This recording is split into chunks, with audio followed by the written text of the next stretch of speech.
put that up real quick because I gotta do things. Gotta hit send on that. I gotta hit tweet on that.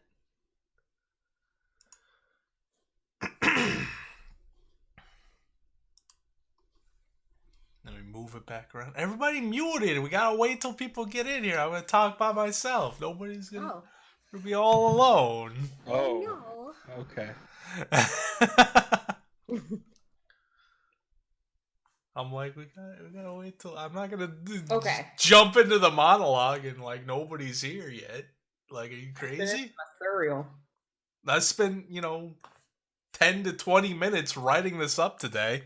You think I'm gonna start just talking and just reading it and nobody's gonna be here to hear it except you guys? Like, no, absolutely I'm not nobody prior to what that customer Is that the joke? Is that the joke? I just finished, not related to it's the apocalypse, baby. I think you should leave it all, but I just finished the Andrew Lloyd Webber musical episode of Comedy Bang Bang. Nice. It was very good. Yeah, Comedy Bang Bang's great. It's so good. It's really good in a sense that like it's good, and then it's also really good like kind of like second monitor entertainment. Because I feel like a lot of the time I don't really have to pay attention to it. Like I can just have it on while I'm doing something else and just listen, and I'll still appreciate it just as much. Yeah.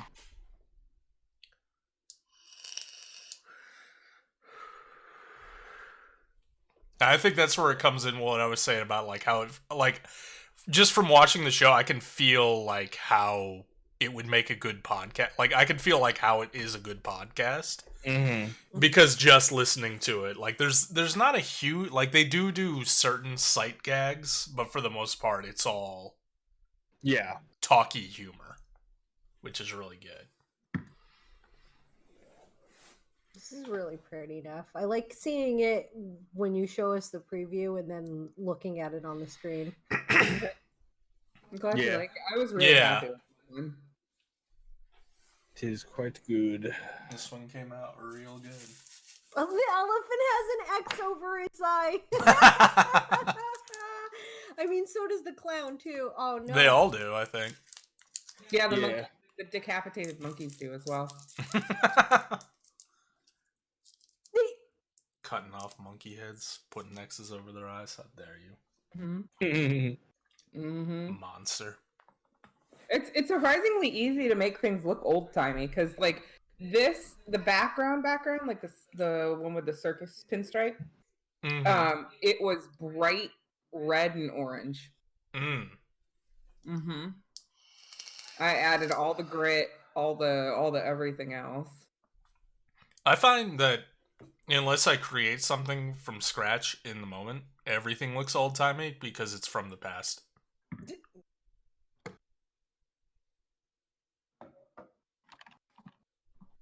Yeah, right. Fuck me, I guess.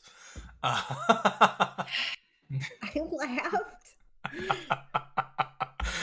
That one didn't full on click with me. Like, it's a thinker. He's too full of steak and beer. It's thinker. Yeah. It's a thinker. All that, and I was starting my own just like low background music to have on during the show. Oh, that's not a terrible idea. Oh, that I kind of need like a music video of Dan singing Minkus Earth. Minkus Earth. Minkus Earth. You might say I'm a Minkus. Oh no. I love that man so much. Or dunka dunka dunka. Yeah, it's dunka dunka. Dunka dunka. Any kind of musical note is dunka dunka. Have we figured out why that is yet? It's because dunka dunka. Clearly. Yep. Let's go. This juice I got from the vape store, by the way, tasty as fuck. It's called Amazing Mango Ice. Amazing mango. No wonder it tastes good. It's amazing. And it's mango, and So is it like a minty mango? it's like a mentholated mango. It's fucking tasty. Nice. Yeah. I currently have It's by a Naked. I love Naked. Naked.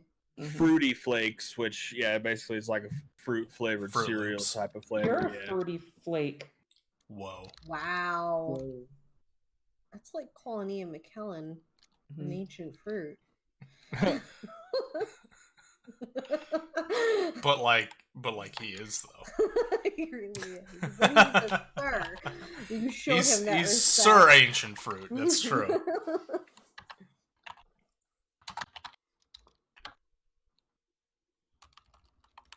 Beatles playlist. The ultimate Beatles playlist. Just don't It's got crank it 7 too days. loud that you're all distracted. You can just start singing lyrics of the Beatles. That's why I'm not putting music on, because if I put music on, I'm gonna. You'll end just up start singing to along, it. yeah. Mine's very, very low. I already do that when I don't have music on. Yeah, Low- no, I can handle Lo-fi not singing beats. to them. Lo-fi beats to talk about horror movies too. Where's that YouTube channel? I'm sure there's some subsection of the like lo-fi stuff that has like horror elements, Probably. like horrorcore lo-fi. Maybe. Uh-oh. Because as you can see, my soda can. Mary Oh no! made some soda, but It's basically banged and bonged. yeah. She lost 2. She Save the lost rest. 2. Rip. Well, where was the last time she saw them? I bet she could find them if she went back to the last place she saw them.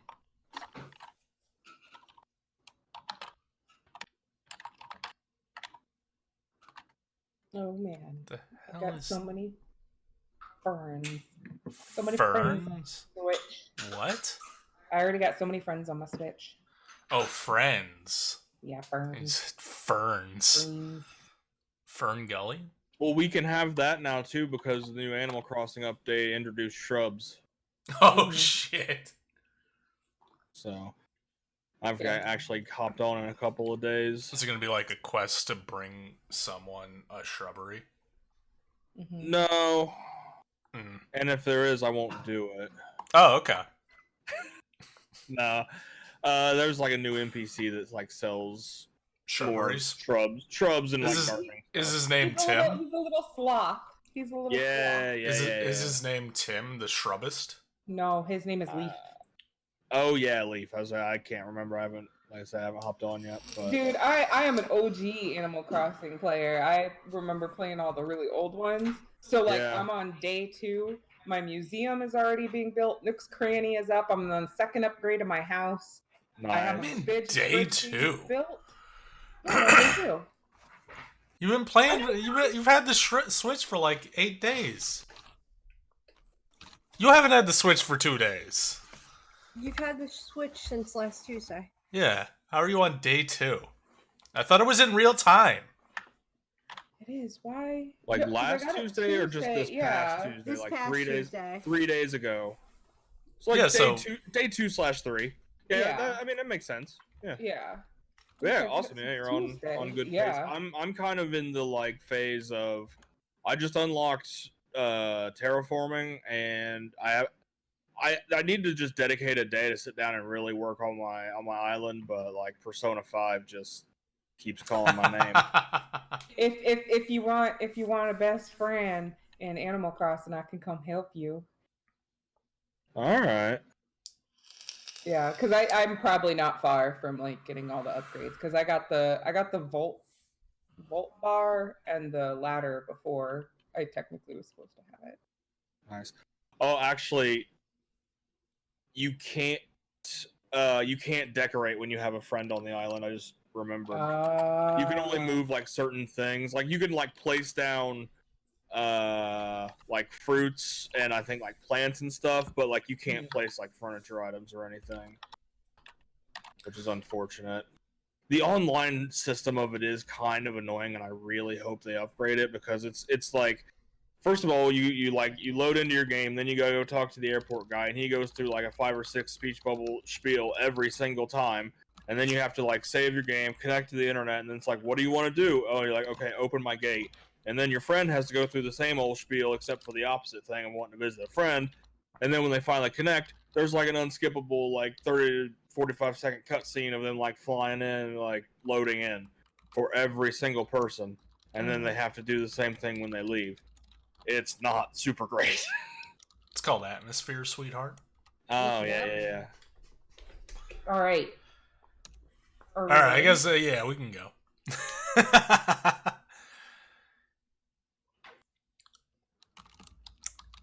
Yeah, they say laughter is the best medicine.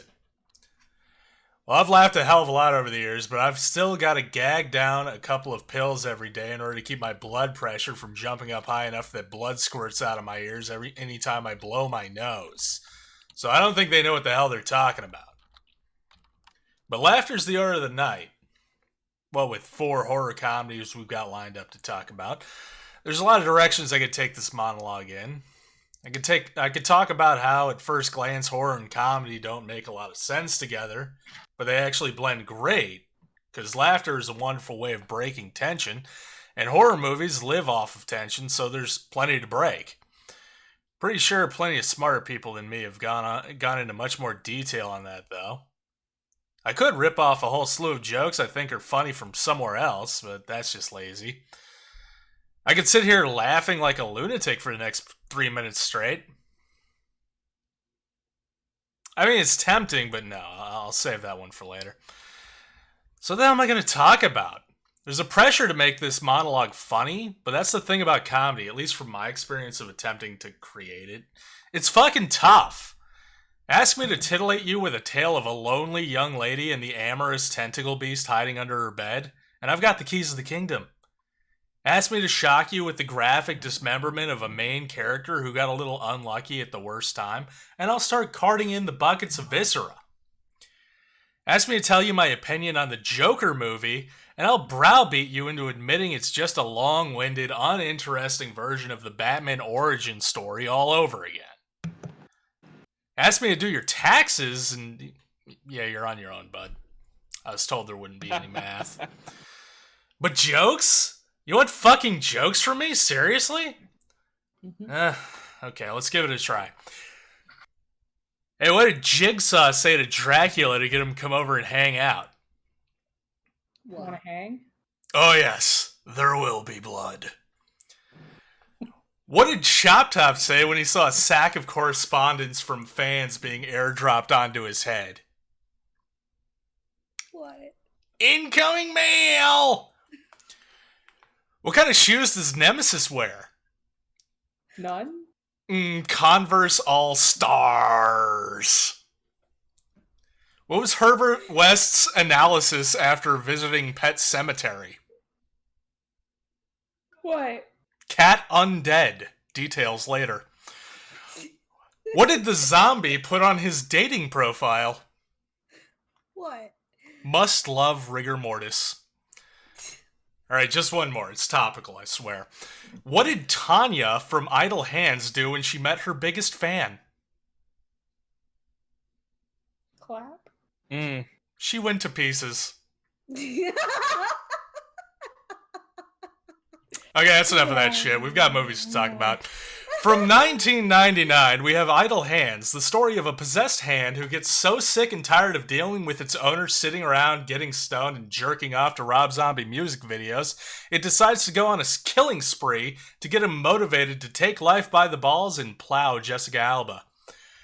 From 2014, we have What We Do in the Shadows, about a documentary crew following a small collection of vampires who have a preference for sandwiches that haven't been fucked yet. From 2017, we have The Babysitter, the coming-of-age tale of a nerdy kid who's terrified of everything, but won't let any obstacle get in his way when it comes to getting to watch his hot babysitter have an orgy. And also from 2017, we have One Cut of the Dead, a late entry to the zombie craze that isn't afraid to explore the most horrifying side of the subgenre, that being the making of an actual zombie movie. Laughter's no medicine tonight, chuckleheads. Tonight, we're gonna make you laugh until you're dead. good. We're in. Huzzah. Ian. Oh man, you are a brilliant, sir. Oh, what happened? I don't know what happened. I don't know. All right, so Idle Hands. am I starting? Yeah, you can start. Okay, all right. I wasn't sure if you had more stuff you wanted to go over. No. That was the monologue. I'm done. I'll wait. I'll go last. Okay. So Idle Hands was it was interesting. It was a stoner comedy, obviously. And I've come to find like I don't mind stoner comedies, but I was not nearly stoned enough for stoner comedy. Honestly, Jessica Alba ruins a lot for me. He really does. And that's probably why this honestly ended up at the bottom of my list. She's so bad at everything. Dancing. She's not bad at everything. The aesthetic element she pulls off pretty well. Yeah. I don't In know, my maybe because opinion. she's so untalented and her attractiveness takes a big hit for me because she's not competent. She's not. I'm sorry. Like she gets in, she looks good, but like honestly, at the end of the day, the woman can't act to save her fucking life. She can't dance either, apparently. And who knows? She's the Kristen Stewart of the '90s. Let's be honest. That's not fair because I've seen Kristen Stewart outside of Twilight actually Act. Yeah. Never mind. I'm sorry, Kristen Stewart. like outside of Twilight. I actually don't hate Kristen Stewart. Kirsten. But Kirsten Dunst.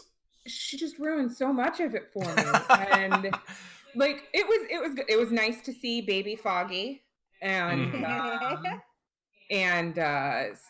always enjoy seeing Seth Green.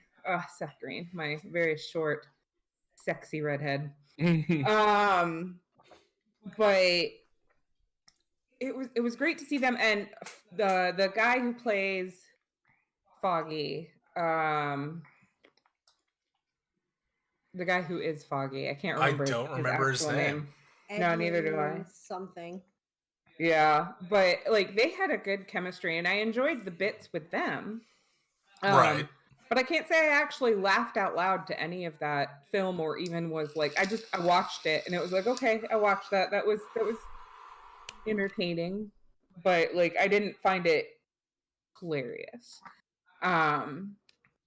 Also, the priestess was hilarious. Vivica Fox. Yeah. Yeah, Vivica Fox. I knew I recognized her. I had to think. It's shocking because like Jessica Alba, like aesthetically, Jessica Alba like would probably make a pretty decent model. Vivica Fox actually is a model, and she turned in a better performance. Like I feel like Vivica Fox, like she got what this movie was, and she delivered. Yeah, no, and like that was entertaining, but like anytime it started center focusing, I mean, hell, the woman can't even be crushed to death entertainingly. I don't know. Once half her wardrobe got ripped off, it was pretty entertaining for me. Yeah. No. I mean, there's no denying her body is actually. No, she like she's I will beautiful critique Jessica Alba all day long. The one thing I can't critique her on is aesthetics. Like she is gorgeous. She's got a very round, very symmetrical, very plump in the right places body, and it's like Yeah, but it's just like I feel like when she talks she ruins it. Yeah, she does. When she tries to act, she ruins it. It's different. Like I feel like similarly, like Gal Gadot, like side tangent, but Gal Gadot like strikes me as a model. But the difference being where Gal Gadot, sometimes her line delivery and performances like kind of feel not good because they aren't. She played Wonder Woman. She was in some of the later Fast and Furious movies. Oh, okay. Primarily, she's Wonder Woman. But at the same time, the difference between Gal Gadot and Jessica Alba to me is that Gal Gadot, every performance I've seen her in, whether it be good or bad, Gal Gadot always feels like she's trying. Where she's self-aware enough that she's like, yeah, I know I'm gorgeous, and I know that I'm primarily a model, and I can like strike stunning poses, but I want to be better at this acting thing, and I'm trying. Right. Whereas Jessica Alba is like, I'm cute, give me money. What do you mean? Is what she comes across as to me. I don't know if that's actually what she's like, but that's how she's always like presented herself, like how I've taken her as. God. Why didn't I think of that? Why did I have to go and be all smart and shit? I could have been like, I'm cute, give me money. Damn it. Fucking wrong path there, fish. Whoops. It's not too late. Not working for Gray either. Right. I'm cute. Give me food. Yeah, No. she doesn't usually get food, yeah. She gets food at the sanctioned times. Yes.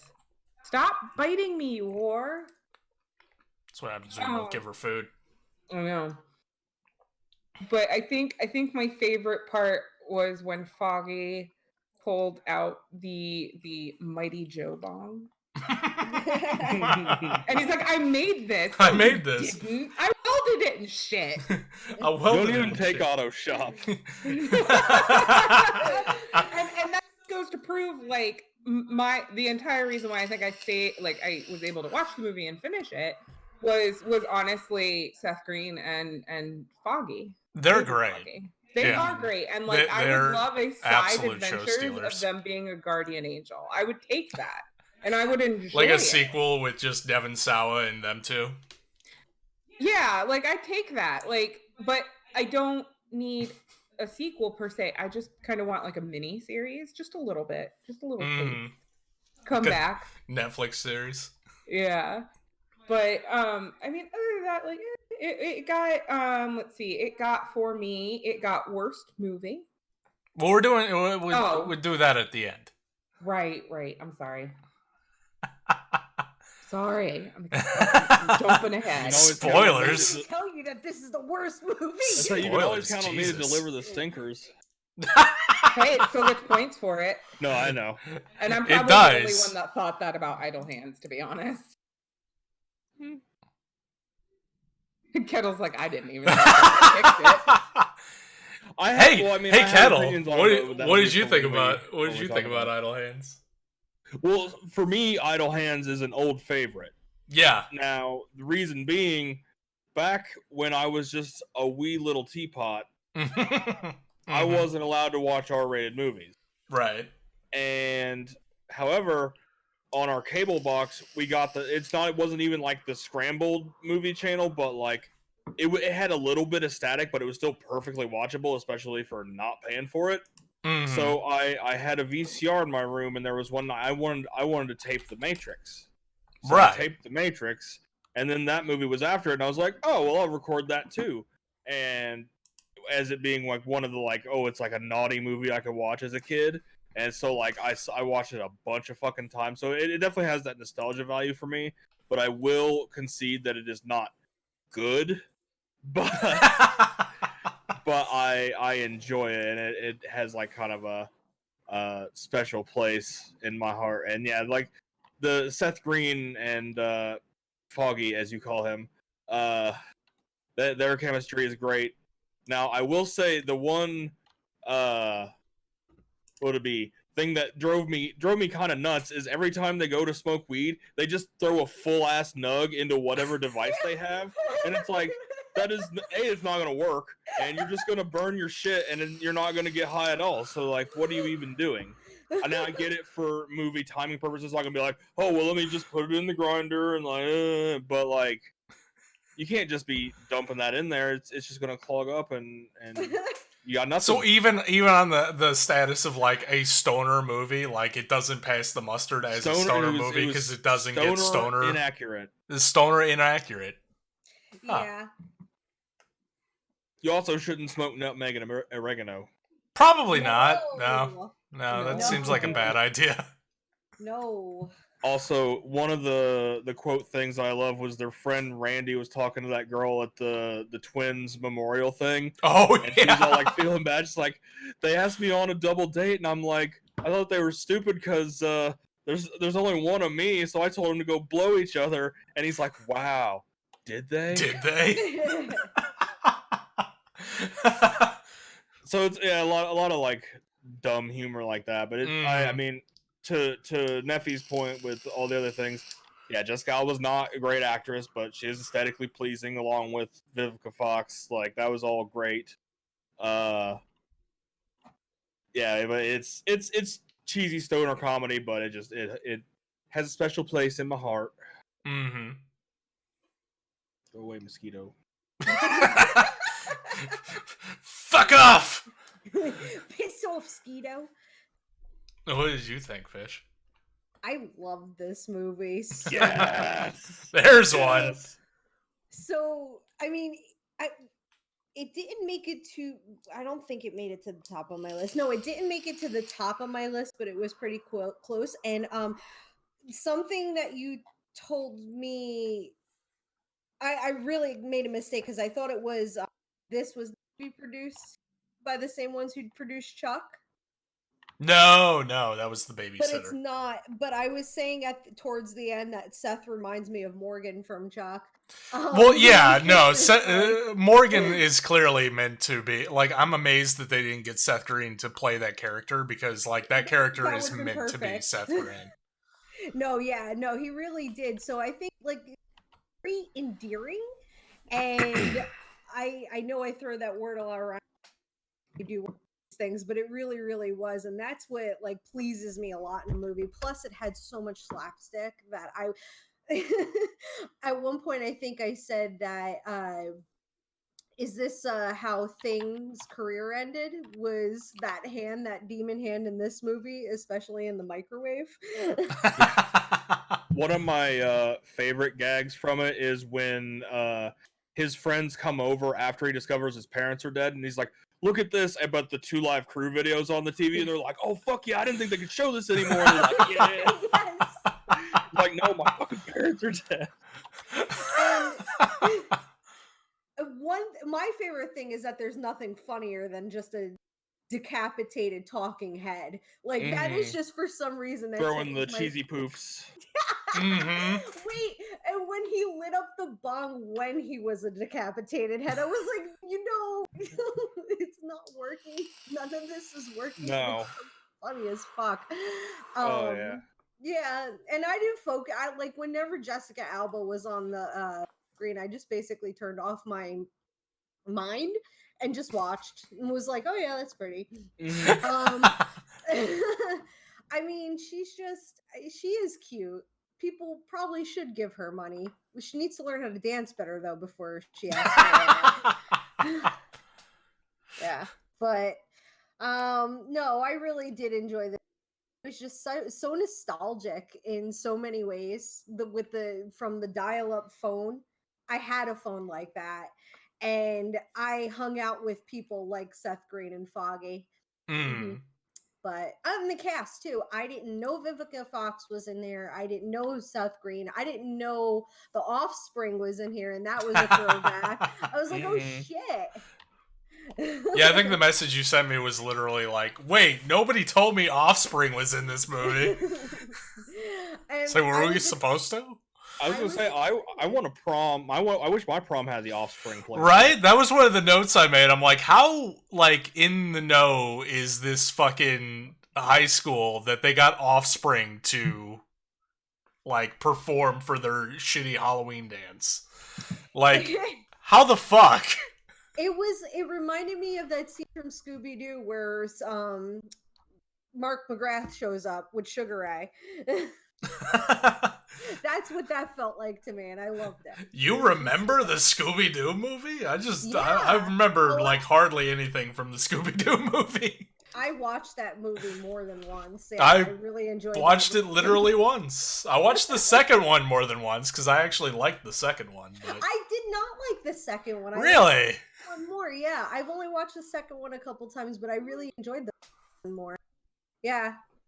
I was just like, I was so confused by the first one. I was like, what the fuck is going on? Like, oh, okay.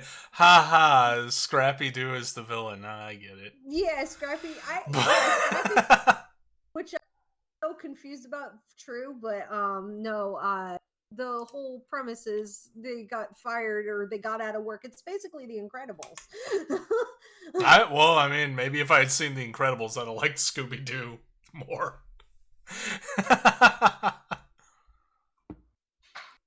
Maybe. I didn't mean to go on a tangent about Scooby Doo. No, that's fine. That's fine. Side tangents are totally fine. But yeah, I don't know. Like, Idle Hands was one where like I saw it back in the day. I don't remember how I saw, aside from like it was a rental for sure. But I don't know how I became aware of Idle Hands to rent it. Because I don't remember there being a lot of like promotion or anything around it. But I like rented it back in the day, watched it, loved the shit out of it. I think a big reason of that is that like there's a huge comparison between Idle Hands and Evil Dead 2, where if you've not seen Evil Dead 2, there's a portion of that movie where Bruce Campbell's hand gets infected with the evil and starts turning against him until he has to chop it off with a chainsaw, and then it continues to run around and be a nuisance. This movie, Idle Hands, is like, what if like that one segment of Evil Dead 2 was the entire movie, only with stoner comedy infested in it, and that's great. So yeah, I remember liking it from the start. I think this was the first movie I saw Seth Green in. I don't remember really liking him in it. Devon Sawa, at the time, Devon Sawa was kind of a name thing, like, or at least he came to be like a horror movie kid for a brief period of time, because he was in this, and then like a year later he was in Final Destination. He was in a lot of teeny bopper magazines that I got. Was to he? Backstreet Boys features. Okay. Well, I just know him mostly from his horror stuff, which was like primarily this and Final Destination. So like he was in enough high profile shit that I'm like, oh yeah, that guy. He was a teen girl's dream. It was with I could Jonathan see Taylor that. Thomas and all them. I could see that because he was a cute kid, or he was a cute young adult.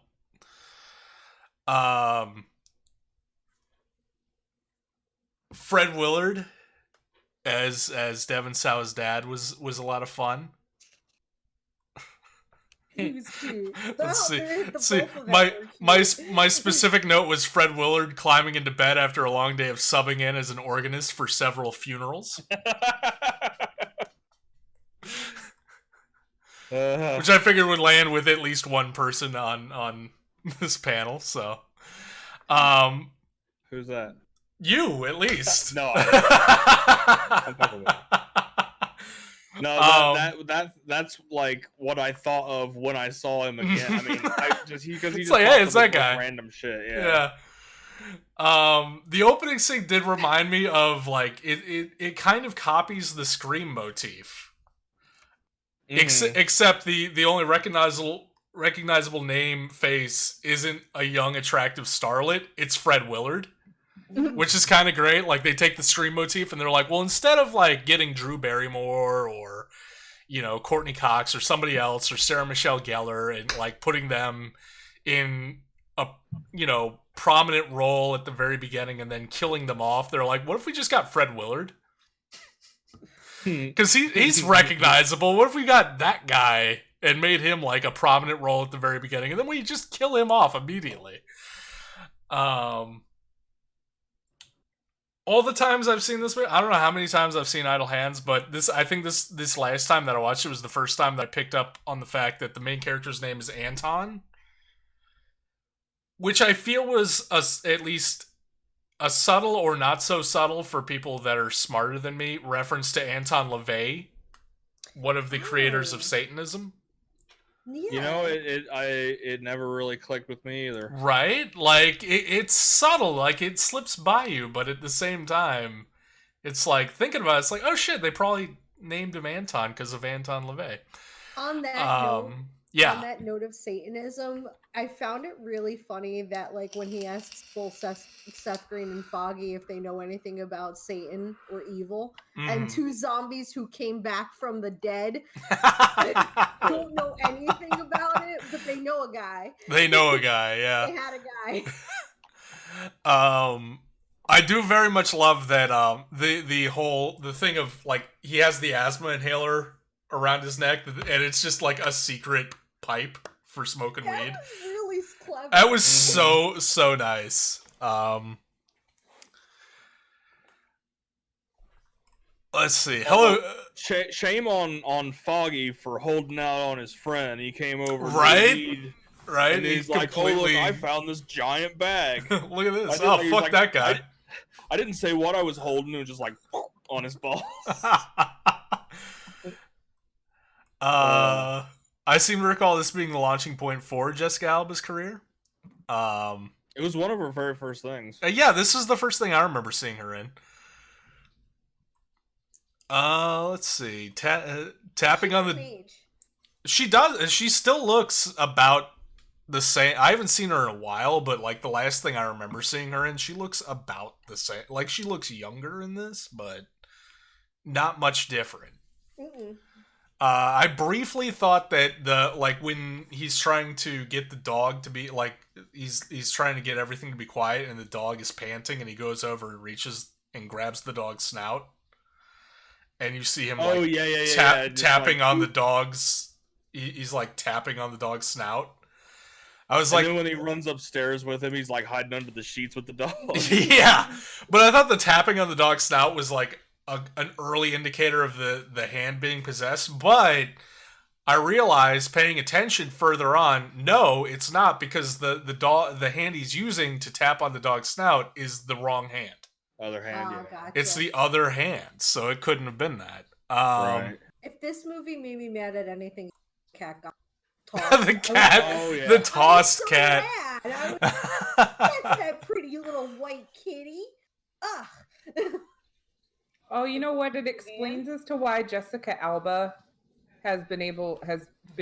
was put in Fantastic Four back in 2005. Her husband worked on the movie. Oh, okay. Yeah. Yeah, she looks the same. She's 38 now. She's only 38? Yeah, she's only 3 years older than me. Damn. Okay. And she's still I think for some reason I thought she was older than that. I don't know. Devin Sawa, like, I really love Devin Sawa in this. I thought he played a good leading role. And I thought he balanced, like, playing the movie straight while still doing, like, kind of like Bruce Campbell in Evil Dead, where, you have to play it straight, but you also have to do the over-the-top campy shit. That's what I wanted. Something I wanted to point out is his acting with, like, the being controlled by the hand. The hand, yeah, fantastic. Oh yeah, no, like his specifically, like, his physical acting was like getting amazing. Pulled around by his hand. Yeah, like timing. he committed to it. Where, like, he was throwing himself around. Like, if I ever, like, he's on Twitter. Like, if I ever get a chance to ask him anything, it's gonna be like, how much did you fuck yourself up in idle hands? Because you were yourself around, yeah. You were throwing yourself around. You were committed, dude. Like, you were throwing yourself all over the place. How badly did you bruise yourself up doing that shit? Because, like, you held nothing back, and it's actually really impressive. Yeah, specifically what? Go on. Dismembered body parts actually acting on their own, and, like, to his acting point, like, how well he did. That's just, again, why it's so funny to me. Like, people who go that far into, like, physical humor just crack me up. Yeah, no, there's great physical humor in this. It's a Jim Carrey type thing. The one thing I did point out about Jessica Alba, well, there's a couple things, but, like, one of the things I did point out about Jessica Alba was, like, I feel like this movie and Sin City point out, like, kind of just how deficient her acting style is. Because and again, to, like, the point of, like, Devon Sawa, like, getting, you know, like, the balance between playing it straight and taking the role seriously with still going over the top with the campiness. She was just, like, campy the whole time. Mm-hmm. Kind of like Sin City. Like, Sin City is a campy movie. Yeah. But part of the charm of Sin City and part of the style of Sin City is the fact that everyone else other than her in that movie is playing it very straight.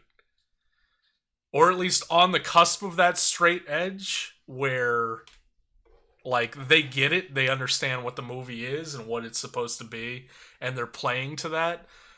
Whereas she's just, like, doing stuff. She's like a terrible Tara Reid.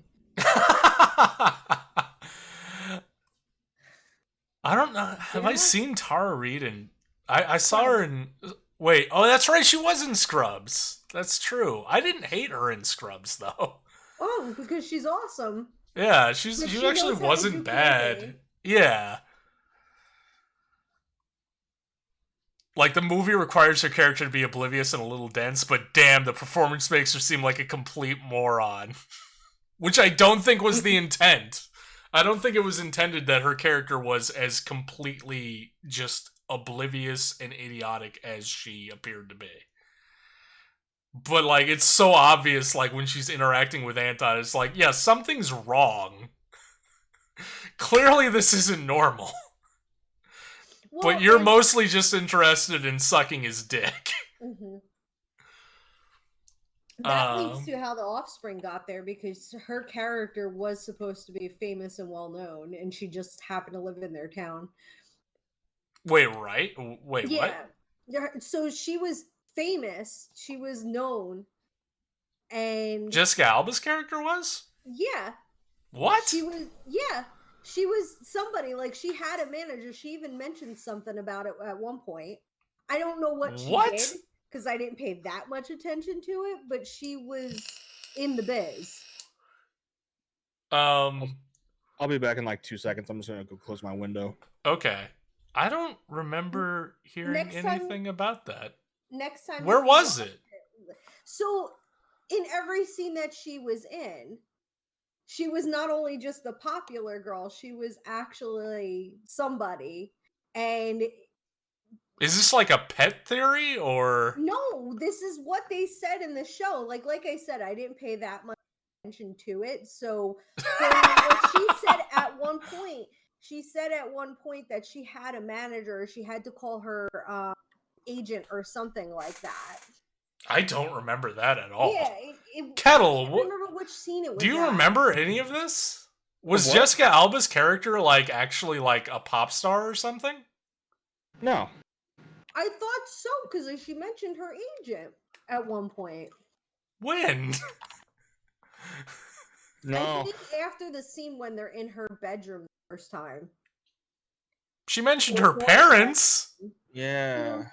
Maybe I'm wrong. I'd have to watch. No, because it's all just like they're in high school together, but he just like creeps on and reads her little lyrics book. Which Yeah. her lyrics are not awesome, contrary to what Anton says. They're Oh yeah, pretty that's awful. what I thought it was. Is that she was like a singer or something like that? Oh yeah, she writes lyrics stuff. I think it's just like She's just a high school girl. Yeah, Writing lyrics. yeah. Oh, Yeah. okay. Bad lyrics. Mm-hmm. But I have way more notes on this than I thought. Although mostly these notes are just like lines. Like this movie has so many great lines. yeah, Go Go Buffalo.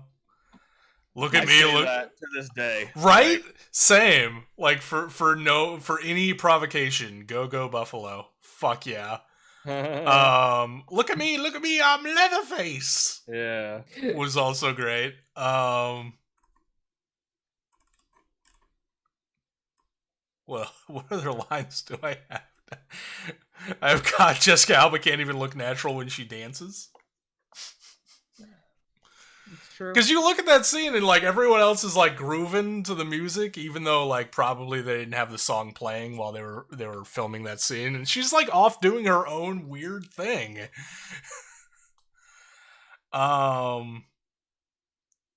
Give him what for? Who talks like that?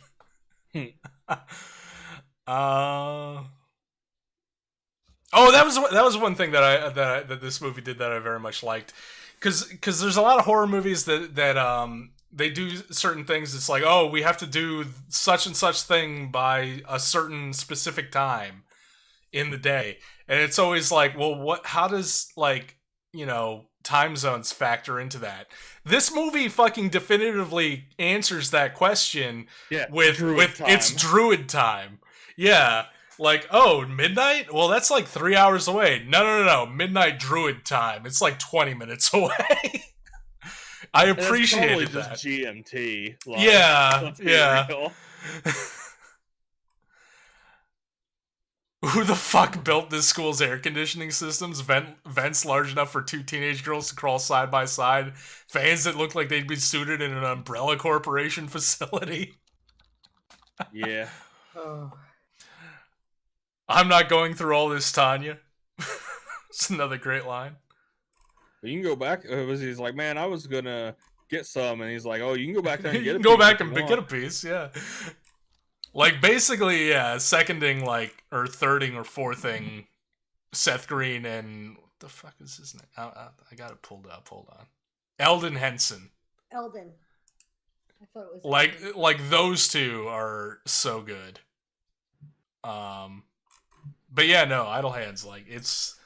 Again, yeah, kind of like Kettle, like, it's a classic for me. Like, I love that fucking movie. It was a treasure to get to rewatch it. It's also got a daunting base score with 18 kills. 18 confirmed on-screen kills. And it's got a sex count of 2. Because 1, Devon Sawa and Jessica Alba totally bang. They start making out on her bed, and then it cuts to after, but like they totally bang. And then I gave a half point to the scene with Kelly Monaco and her boyfriend in the car. That gets interrupted by the severed hand. And then a half point to the pervy principal jerking off on the sex phone line.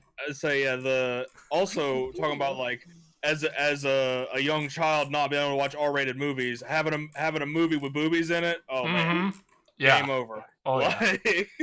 And I mean, if you gotta go boobies, Kelly Monaco's boobs are very nice. Didn't know who she was, but yeah, but they nice. Oh yeah.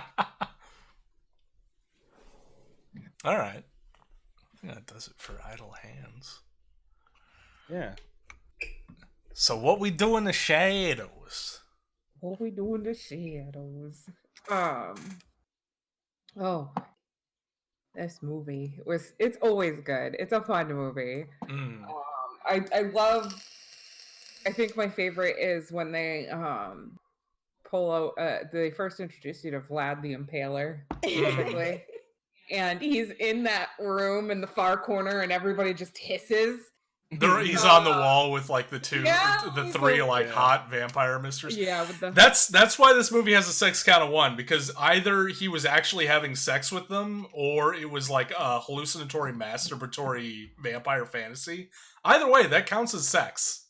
Yeah, like he was having some sexual congress in that room. One way or the other. Either if it was with just himself or with like 3 sexy vampire ladies. Either way, that's some sex. Mm-hmm. But that was great. And then of course, like, Nosferatu was in it. Like, God, what Peter? was his actual name? Peter. Yeah.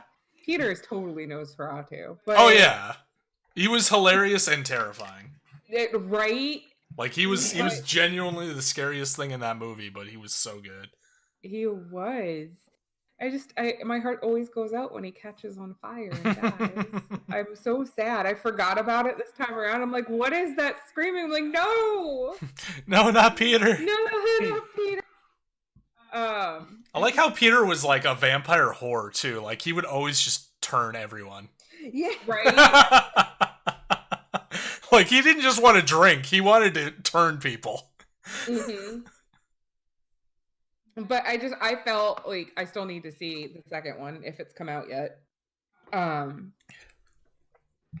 No, it's a show. There's a TV show. Oh, it's a now, TV show. Okay, I which thought is they did also that too. it's pretty funny. I've seen the first season. I think the second season's airing now, but yeah, it's also pretty funny. It's got Matt Berry in it, and I fucking love him. I love Matt Berry. Yeah. Matt Berry is good shit. But it just it was one of those things that I think we watched it on, like it was showed up on Netflix or something like that the first time I saw it, and it was so delightfully unexpected. And it's just a really freaking good movie as far as like production value. The actors do a fantastic job. I feel like that is honestly what modern day vampires would be like if they were Yeah. a thing.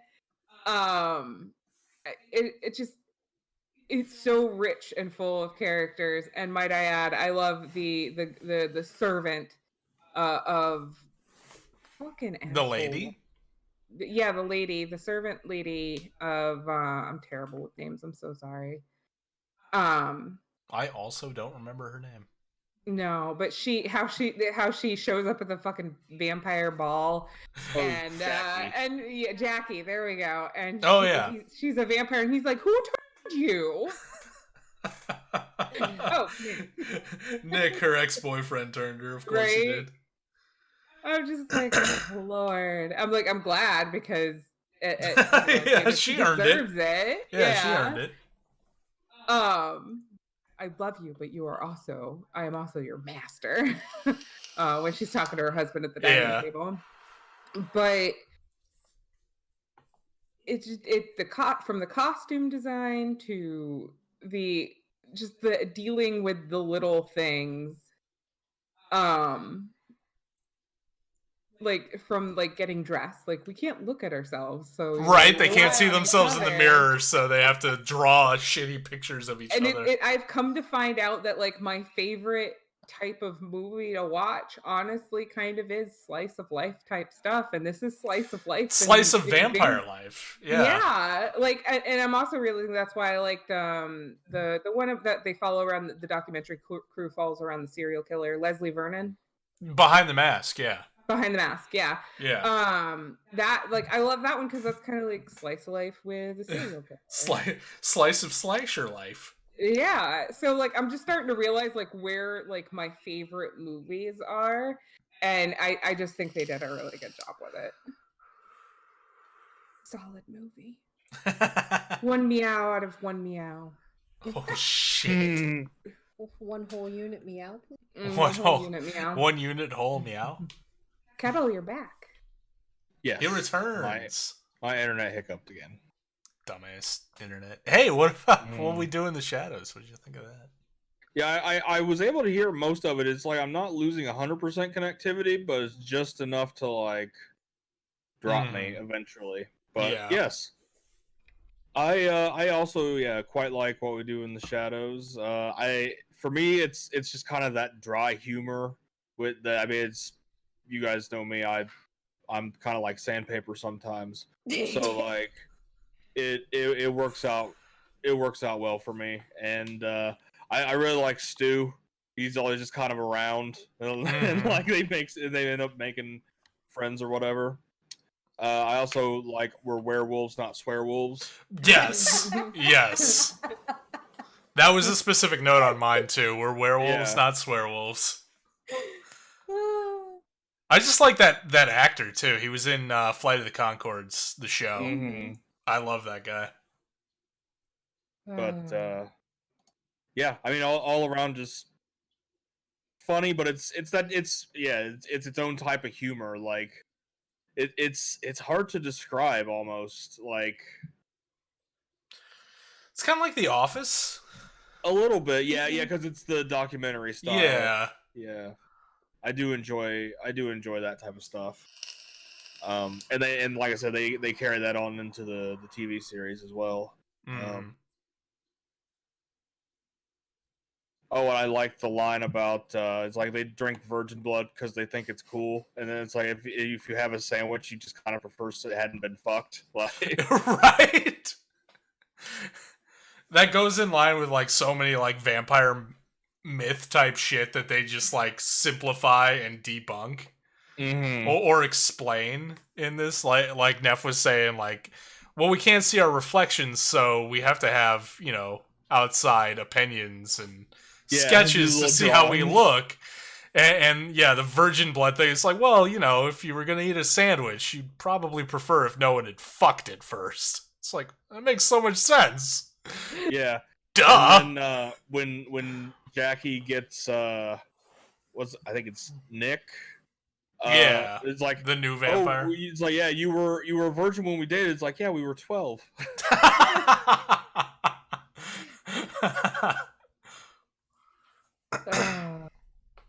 Yeah.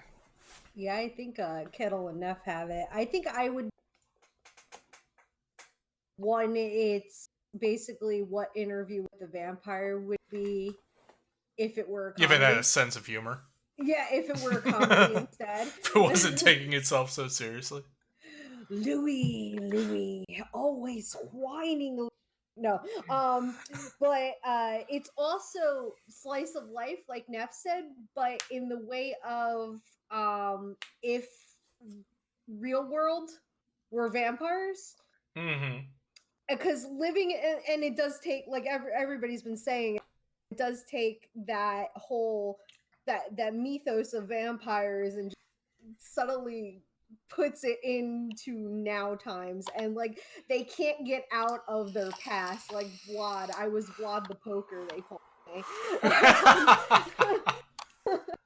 and having Nosferatu in there and his facial expressions, like he plays such a serious vampire at some points, and then it's all of a sudden like, I'm tired of your shit, Viego, but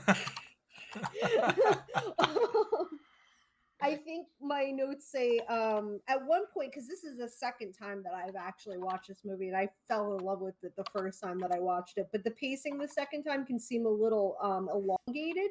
But then that also makes the shtick of like having some normal vampires living in the world now. And they also, like, as funny as it is, they slip in real moments. Like, yeah, basically when they're in the town hall, like, it gets really dramatic and tense, and you're kind of like, oh shit's about to go down. Yeah. Like, what were you doing? I was laughing a second ago. And the bottom lip on Viego, I think that's the main vampire's name, the one who's talking throughout the whole documentary and introducing everybody. The pansy. Yeah. He basically, after Nosferatu dies, he's basically like, that bottom lip. I'm always like, oh, Yeah. like, you made me fall in love with this obviously deadly creature who can't hit a vein, the correct vein to save his life, and instead, after all that talk about cleaning too. Right. And I particularly really, because I love vampires, they're my damn jam, but I particularly how they took the idea of vampires being in a coven. Like, normally vampires that coven together start to go crazy after a while, but they put that in such a roommate situation, like, hey, it's your turn to clean the dishes, and then the whole argument they get up to about that just elaborates their personalities, which just, I love this movie. It's so fucking great. Some of my favorite quotes, which most of you know already, is, do you like Baschetti? I did not know you enjoy eating worms. I fucking love it. And the dance, I'm the main guy, Twilight. The fact that they get a slave like Vlad wanted out of Jessica, she gets all pissy and uppity about that, and she's like, well, I deserve being turned into a vampire. Look at what I've been doing for you guys. And yeah, no, just every line in that is fucking hilarious. The facial expressions, again, physical comedy is my favorite, so especially when it's British physical comedy. Well, this is New Zealand. Oh, whatever. They're all the same. They all came from the same place. Wow. Wow. Damn. Damn Kiwis. They know they came from over there too, just like them better. The water.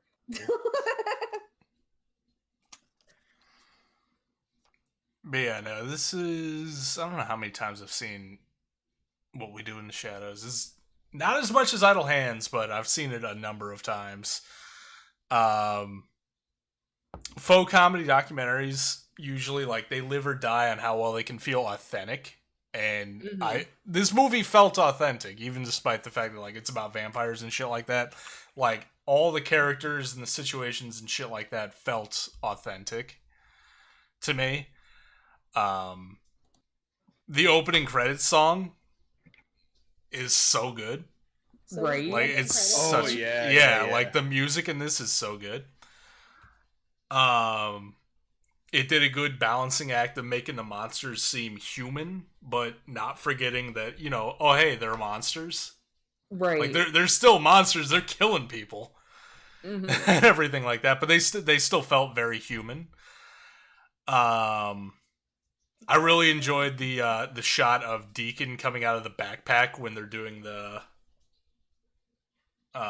whole scene in the house of Nick trying to find an escape from the house, and then Deacon like comes crawling out of his backpack to attack him. Like, that was a Was really that a cool backpack? shot. I thought that was him trying to transform back from the cat. No, because he throws it.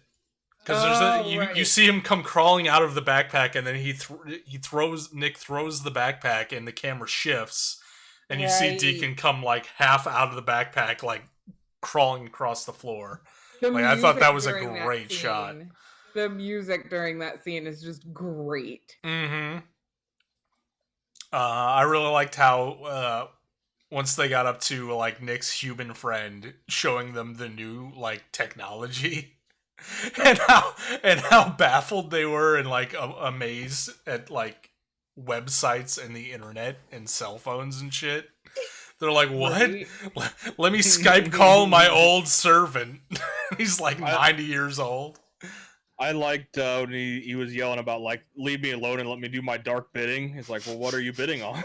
Right? I'm bidding on this table.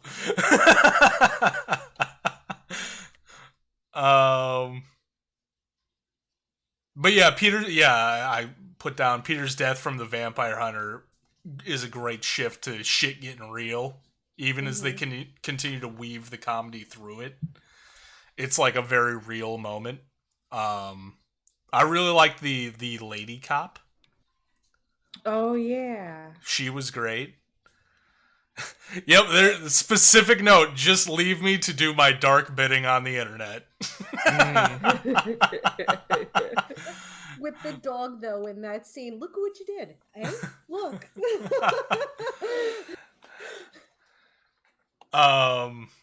Yeah, and then the whole lead up to the masquerade and the scene with the werewolves afterwards was very great. And then like the werewolf scene is like probably one of the few moments in the movie where it like actually goes full horror movie. Like that's like a genuinely scary scene of like shit's gone off the rails. People are going to die. Yeah. Like one of the camera guys gets ripped to shreds very brutally. Mm-hmm. But yeah, and I don't know, like, this is the first time that I guess I watched it all the way to the after credits, because I don't remember ever seeing the scene at the very end after the credits of Deacon hypnotizing the audience into forgetting the movie. Like, did you guys watch far enough to get that? Yeah. I've never seen that before. I was like, oh, that's so good. But yeah, no, like, I really enjoy this movie. It's a lot of fun. It's very comfortable. It's very fun. It's a good time. Vlad is my favorite character. I mean, especially when he's not see me.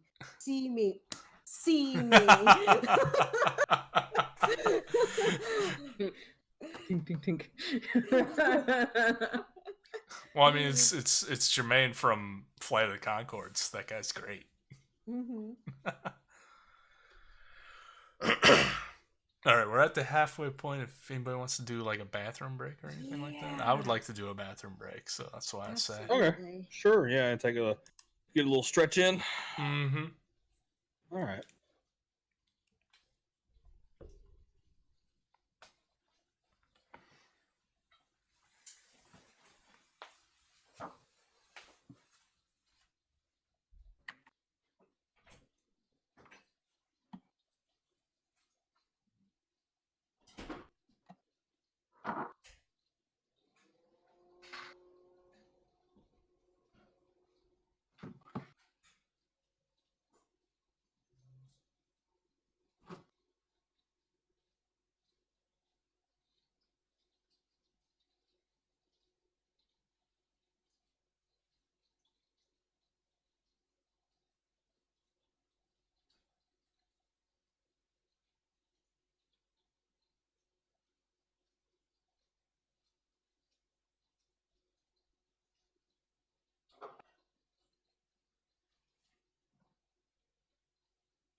Hello, Gray.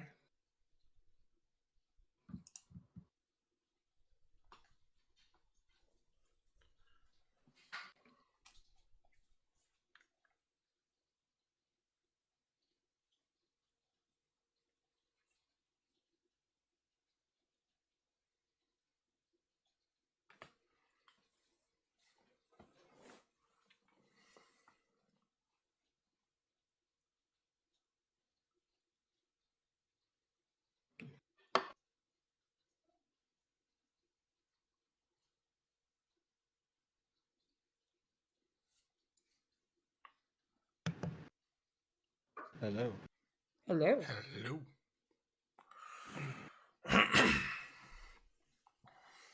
Hmm. Yeah. Hello. Hello. Oh my god. I can't. The only problem with the only complaint I have is that I can't scoot forward very well in it. Mm. Otherwise, it's amazing.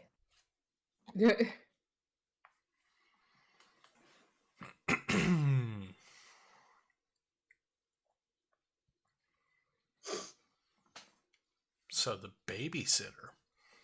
Yeah. this movie. I love this movie so much. So much. It was just as comfy the first or second time I watched it as it is like this time. And all of the characters are great. The little geek innuendos are fucking amazing. It just I want to I guess I'm gonna just talk about it because spoiler alert. Yeah. Like there are just so many moments that just fucking get me, and like fucking when the entire like scene between the little kid and the shirtless sexy guy, Max. yeah, Mm-hmm. and just like all of that, just the entire series of events, like from the missing kicking his dick to the fucking I can't let you die with egg on your face, kid. But it I don't, and I feel like the character development, it was in my opinion a bit fast, because I don't feel like you'd go from scaredy cat to hero in like 2.5 seconds flat, but I feel like movie logic, I'm just gonna be like, all right, it works, it's fine. Well, I mean, you also don't go from being the sweetest babysitter in the world to stabbing a guy in the head. Either. Maybe you don't. Yeah. Yeah, maybe not. But like it all worked so well. And like still at the end of the movie, I think what I loved is there was not, it wasn't just, it was campy and it was hilarious and it was well written and well acted, but there was depth to it as well, because I mean the babysitter, B, still had feelings for the kid in regards of she still cared about him up until he burned the book. Then she said, fuck it, go out the window. God, that scream when it fucking caught on fire. That was an amazing scream. But like there's depth there, because like everyone for the most part is pretty relatable to a degree, in my opinion, in some aspect or another. And like they all have like a personality. It's not just, you know, jock kid with a name, and then pretty babysitter lady. Like the babies, yeah, like she gets a background to her. And while the other four in the satanic cult don't, they still have interesting quirks about them that make them likable but not likable, because I mean they're trying to chase this poor little tiny child. But the thing I was talking about a while ago, which made me really happy, that I didn't want to talk about before you guys had watched it, because I didn't want you guys to, I guess, have any spoilers or anything like that. Babysit, they're making a second one. Mm-hmm. Oh, nice. Yeah, they're making a second one. I'm very happy about that. But yeah, no, I enjoyed this movie. It gets 20 bajillion out of 20 bajillion meows. Full meow approval. I'd like to see the meow scale, please. My scale, my meow scale. Get your own. Actually, wait, no, my meow scale. Meow scale. It's Yeah. Oh my god. Yeah, that's right. Show Her off your leg leg. kicked up. Show off my leg. Show off my leg. She like, kitty. Not nearly as hot as that babysitter Poor chick, Granny, though. look at her face. She's in She's fun like, terror. this is a thing. This is what I'm enduring. This is my life. Do I get food now? No. We already had dinner. You get to starve. She's still purring. That's course. because it's nervous purring. It's because Becky, I don't know when how is not to Gray purr. not purring? When she's at the vet. If I purr, maybe they'll stop.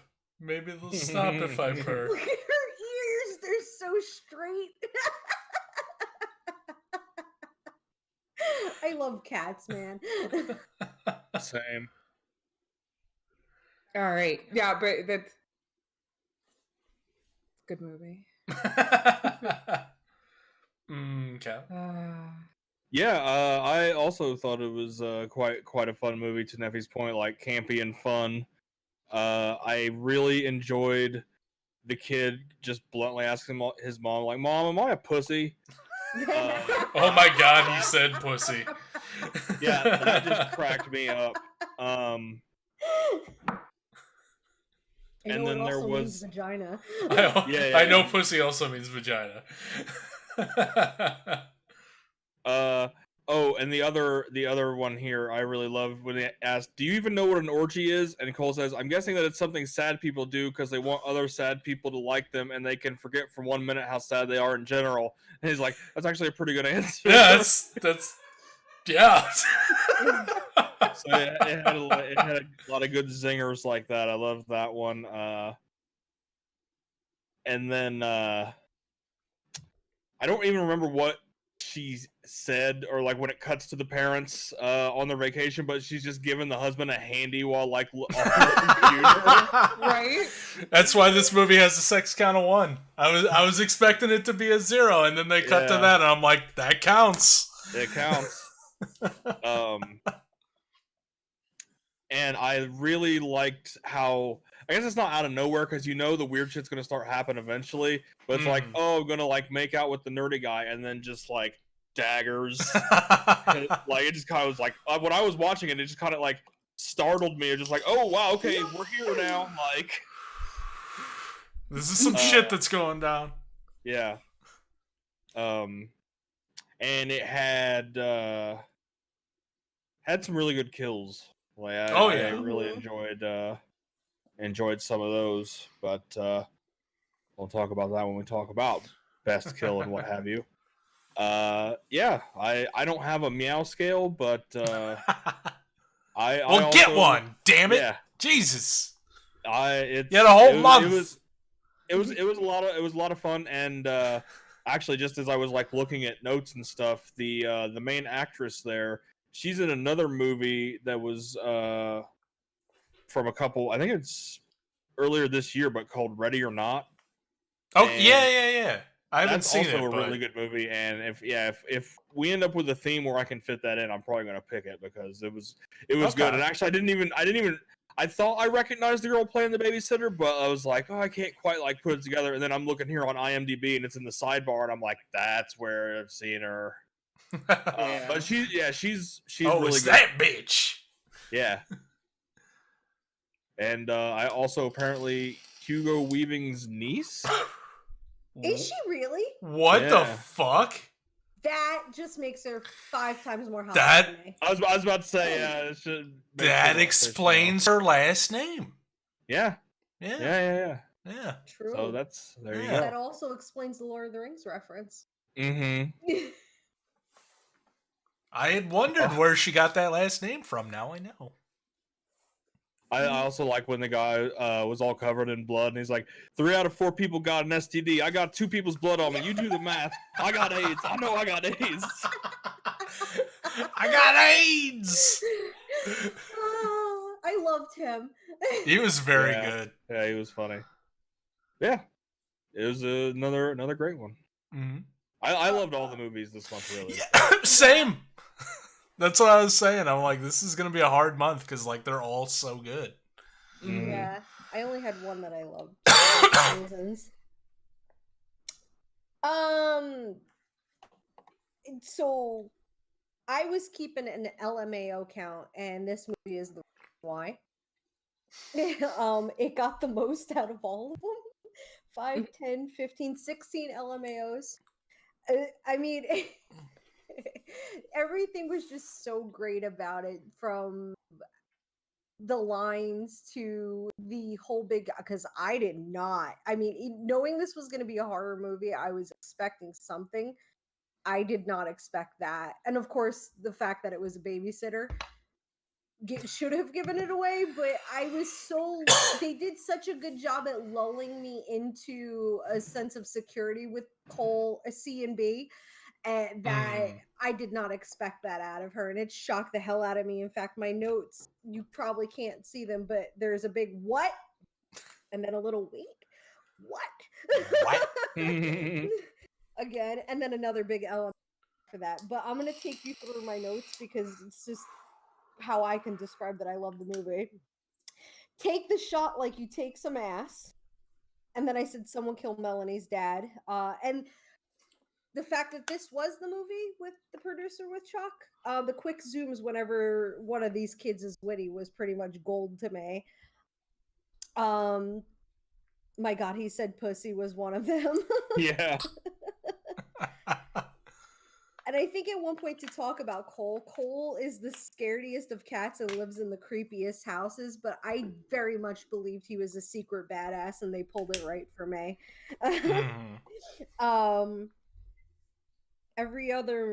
Any other kid in this movie is missing out because Cole's a secret badass. Yep.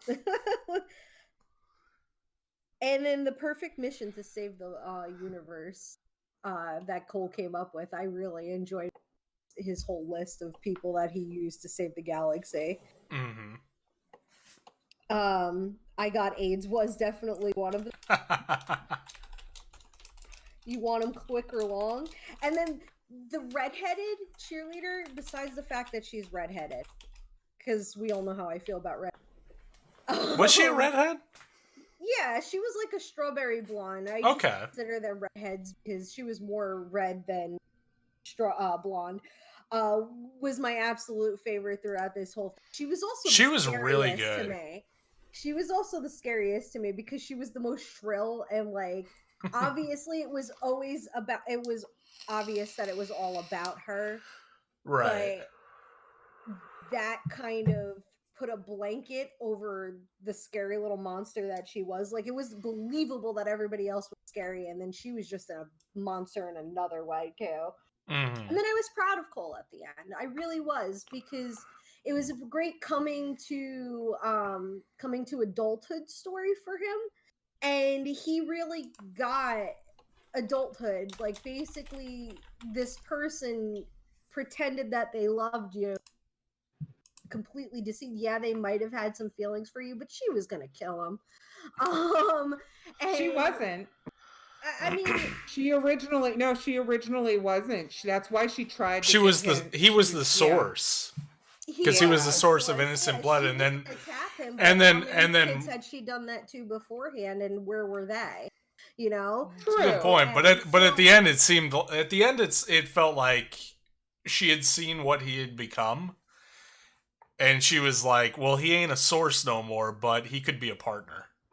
I don't think she was gonna change, and I think he saw that, and I think she might have loved him and for him, but she was gonna use him for what he was, and he recognized that, and he was just like, you know, I loved you. Why did you do this to me? And it was good closure for him, and he felt like he really grew up in that moment.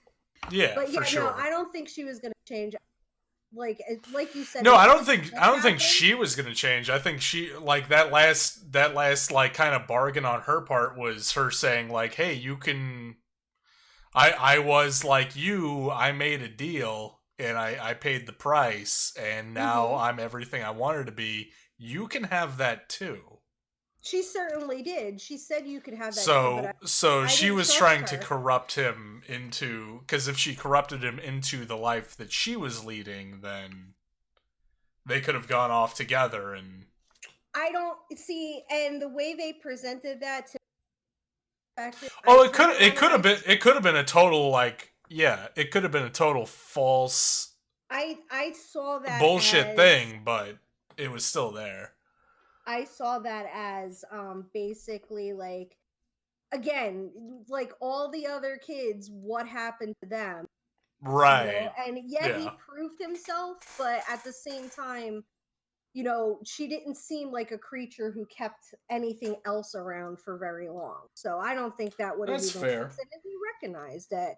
So I love this movie. Like, I didn't expect it to be as good as it actually was. And then, I mean, I expected it to be good. I didn't expect it to be on this. I absolutely loved it.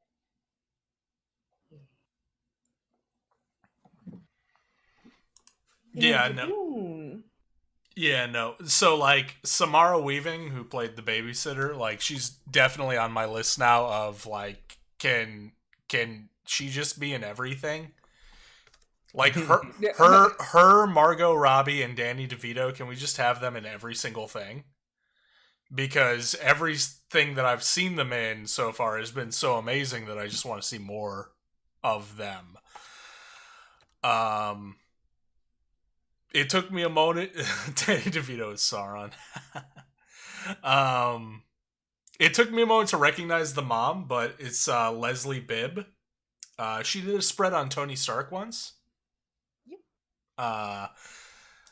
It was nice seeing her, and the guy who played the dad, I remember him from Reaper and a few other things as well. I love that guy. I did have the quandary of how the hell is this kid learning to drive on a racetrack? Like, is the dad a race car driver? Can people just like drive onto a racetrack to practice driving? Like, what? Was that just me? Like, did you guys notice that they were practicing driving on a fucking racetrack? I didn't think it was weird, but I thought he wasn't like but he was someone who worked on one. There are racetracks around that you can like go and drive on. Like, I have a buddy that's like a big time car enthusiast, and he has a track that he goes to every once in a while. And they do like they like do the like strap you in like it's in your car or whatever, wearing a helmet, all that type of shit. Like it's the real deal, but like random like car. Dad taking his son to go practice learning how to drive on a racetrack. Yeah, like that was on the level of like, how the fuck did this high school get Offspring to play their Halloween dance? Yeah. Like, it was on that level where I'm just like, how the fuck? And they never explained it. Like, if they had just given one line of like, yeah, the dad he's a race car driver, or like he works in the pit crew, or he owns the stadium or something. Can you? Mm-hmm. Yeah, my dad's done it before. To take your teenage child to go learn how to drive. Yeah, a drive along. I think you in a Honda Civic. I think yes, you can. And my dad has actually done like a ride along.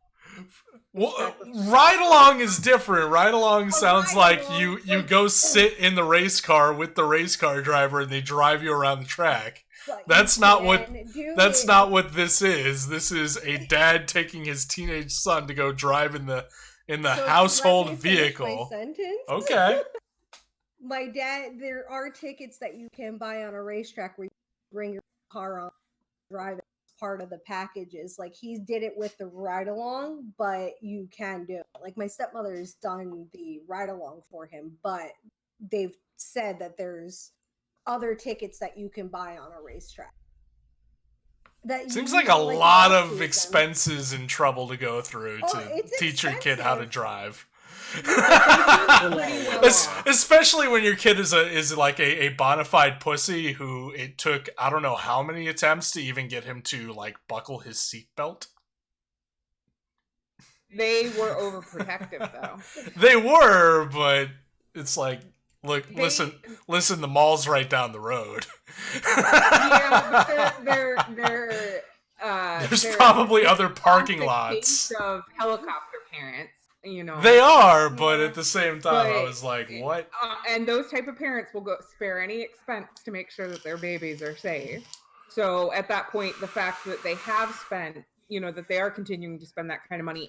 But they didn't establish that, is my thing. Like, they didn't say, like, he bought a ticket to get access to it. He's not working at the track or anything like that. They didn't. So it's just like in a bubble by itself, it's just like, yeah, the dad took the kid to a racetrack to learn how to drive. That by itself is weird. Yeah, fair enough. I'm just saying, like, the 10 seconds to be like, yeah, the dad bought a ticket. I mean, I think it's a little thing. Because they had, like, a big, beautiful house. They were obviously very rich that they were vacation somewhere. I'm not saying there's not an explanation for it. I'm saying that the movie gave no explanation for it. So outside of any kind of even offhand explanation for it, it's strange. Can we agree on that? But it's I outside of didn't see it streamed. outside of that's- it of an explanation. It's weird. I didn't think it was weird. I was like, oh. Fair enough. All right. He went to spend a rich man went to spend a day with his kid to teach him how to drive. He just happened to do it on a racetrack. Fair enough. I didn't think they were rich. I mean, well off. Well off, yeah, but is that what rich kids do? I don't know. Fish, you tell me. Is that what rich kids do? They go to racetracks to learn how to drive? I've never been a rich kid per se. No, because But your dad rented out a racetrack to do a ride along. He didn't rent out the whole racetrack. You rent out a time slot. All right. You pay it by time. And it was messed up. No, I'm kidding now. My rich kid experiences or my well kid experiences came from, hey, I would go to a Broadway play in New York City every other week. And learn how to drive. And learn how to drive, yeah. On the mean streets of New York. I love the soundtrack. It sounded like, it reminded me of the Dust Brothers from Fight Club. Like, this movie had a very Fight Club soundtrack to it. Yeah. You think? Yes. Kid knows how to take an unexpected ball to the face. I noticed all the staging of the murder weapons in advance. I was like, oh yeah, there's the very pointy award for whatever the fuck being positioned very carefully. There's the knife in the dishwasher. Mm-hmm. All of that, like that. I noticed all of that. It was a lot of fun. Oh, that's what the mom was talking about when she was jacking off the dad. Yeah. I see you put the knife the knife in the dishwasher. It goes, which was a great payoff for that, because I'm like, oh yeah, that's gonna come up later. Somebody's gonna have to get the knife out of the dishwasher later, and then once it got up to that moment, it's like, where the fuck is it? It's like, oh hey. Did you put the knife in the dishwasher? No, it goes in the cutting board, jackass. I'm like, oh, that's so good. Also, I guess apparently on the Fish, did you have a backyard drive-in? Because I want a backyard drive-in. That's what I want. Can I have a backyard drive-in, please? I did not, but we projected outside of the backyard house. Well, that's basically what they did. I want one of those. We can make that happen. It's actually not that expensive. You just need a projector and a big wall, which yeah, I know the logistics of what goes into it. I'm just saying I want one. Yeah, we can do that. I can't say that I had a bad childhood. Mary was always there for that. I did like the hot guy suddenly not wearing a shirt and the kid questioning it. It felt like it was an in joke on the gratuitous nudity that shows up in horror movies, where it's just like suddenly the hot guy is not wearing a shirt and his chesticle is hanging out, and he's like why is that guy shirtless? That's your I don't first understand. question? That's your first question? It's like, yeah. I was like, I think this is a subtle or not so subtle like in joke on the gratuitous nudity in horror movies, and they just like they gender swapped it to be a hot guy topless instead of a hot lady topless. Yep. And I was like, that's so good. That's such a cool thing to do. Like, he was just so smart. He just didn't believe in himself. All right. So apparently renting out a racetrack to teach your shitty kid how to drive, that's standard protocol. Having a backyard drive-through is standard protocol. I don't know. I didn't grow up rich or nothing. But, okay, can we at least agree on gunshots, screaming, yelling, a police car with its flashers on in the front yard? The neighbors, were they just, like, dead? Were they just gone? Can we agree on that? Where, like, this affluent neighborhood, suddenly all this shit's going down and the neighbors don't do shit? That's a little weird. That's on the other end of the shotgun blast? Ghetto. Yeah, no, yeah. In a neighborhood where I grew up, it's like, yeah, sure. I get why no one else is like coming outside and being like, what the fuck? Like where was Leonardo DiCaprio from Once Upon a Time in Hollywood coming out being like, what the fuck are you doing? Making all this noise at midnight. Get the fuck out of here before I beat your ass. Like, where was that? Because it was that type of a neighborhood. Like, shotgun, let's see, shotgun blast. Nothing. The kid Car driving 70 miles per hour down a residential road before crashing into a house. No neighbors wake up to investigate this or say what the fuck is going on. Like, really? Maybe they killed all the neighbors before going in there.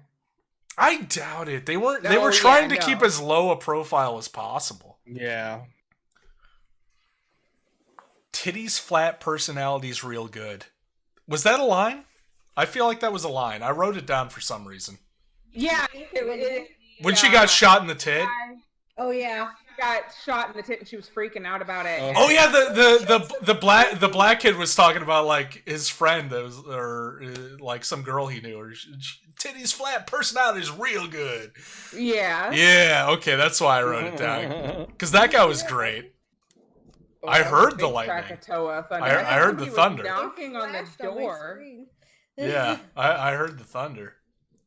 It scared the crap out of me a second ago. By the way, there it goes. By the way, the kid names his bike Cindy. I hate bullies with a passion. Like, even in movies, like, they just kind of rub me the wrong way, and that's how you tell it's a really good bully. But at the same time, he fucking named his bike Cindy. I didn't clue into the fact that his bike was named Cindy until the bike got taken out at the end, and he's like, "Oh no, Cindy!" Like, I thought that, like, him being a bully, that he had just stole some girl's bike. Some girl named Cindy, he had just stole her bike and was riding around on it. Like, I thought that's what it was. Mm-hmm. Until the very end, where the bike gets taken. It's like, "Oh, Cindy! Oh no!" I'm like, "Oh, he named the bike Cindy. That's good. That's real good." Speaking of really subtle things, did you notice that someone said "enjoy your double"? Enjoy your double what? Double, like the triples. They had a Tim Hortons where. Oh, did they? I didn't. I didn't notice that. Somebody yelled, "Enjoy your double." Oh, okay. And I was like, "Oh, hey, there's a TH in this movie." And I thought of Dizzy immediately. I made the point of saying, why the fuck is the douchey jock guy so fucking likable? Because there was a brief period of time, like, the answer gets the question gets answered immediately, or almost immediately, when he's like, "I'm just here to kill people." I'm like, oh, he's just like a complete sociopathic serial killer guy.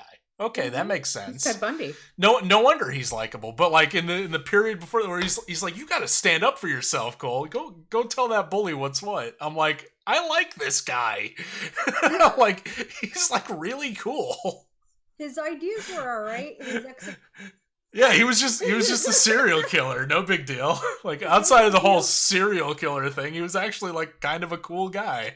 Like a big brother. He was like, "Yeah, no, you." Yeah, he was like looking out for him and shit. He's like, "Look."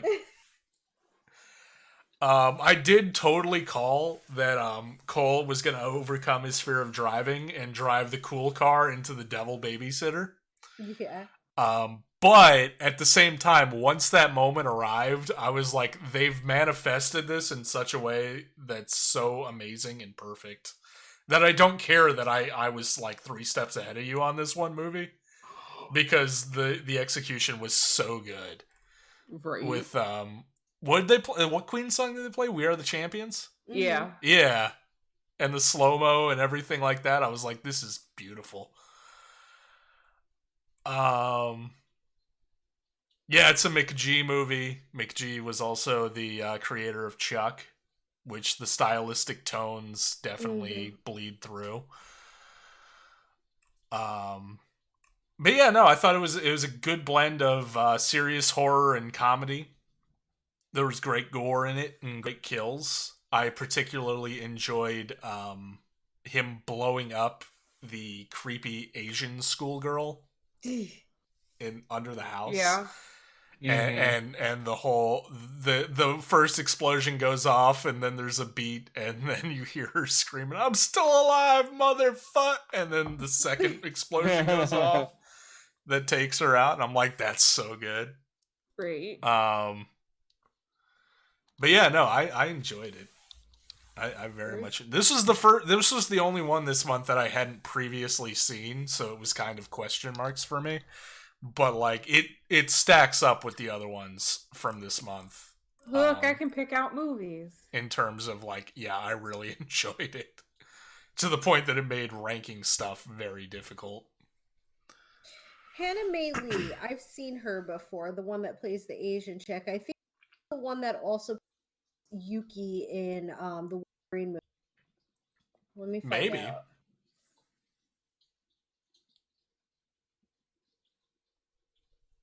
I don't think so. I don't see it on here.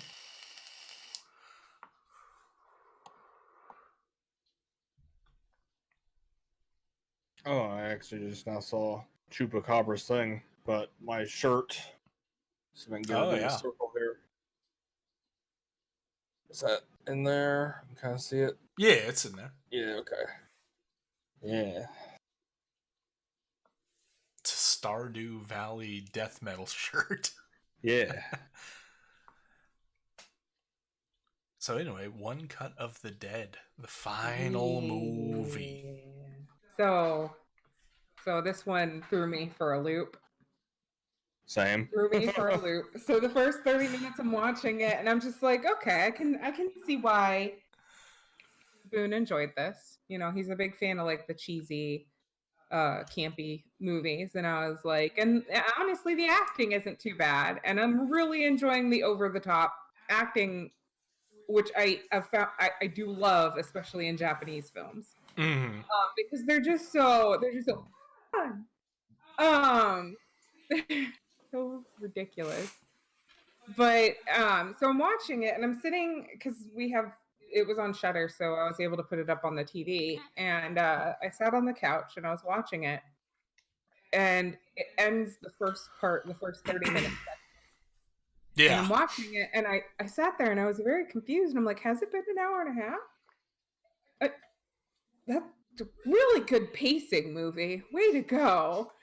And like I was sitting there and I was real. Wow, that 90-minute movie really felt like just like half an hour. Oh my god! Right? So I had to pause it, and I was like, wait, we're only 30 minutes through. I'm like, what the fuck is going on? And then it went into the little cozy slice of life aspect of it, and I was like, oh, this is great. And then it showed the behind the scenes shit, and I'm just like, oh my god, this is glorious. I could not stop laughing throughout watching this. This was an amazing movie.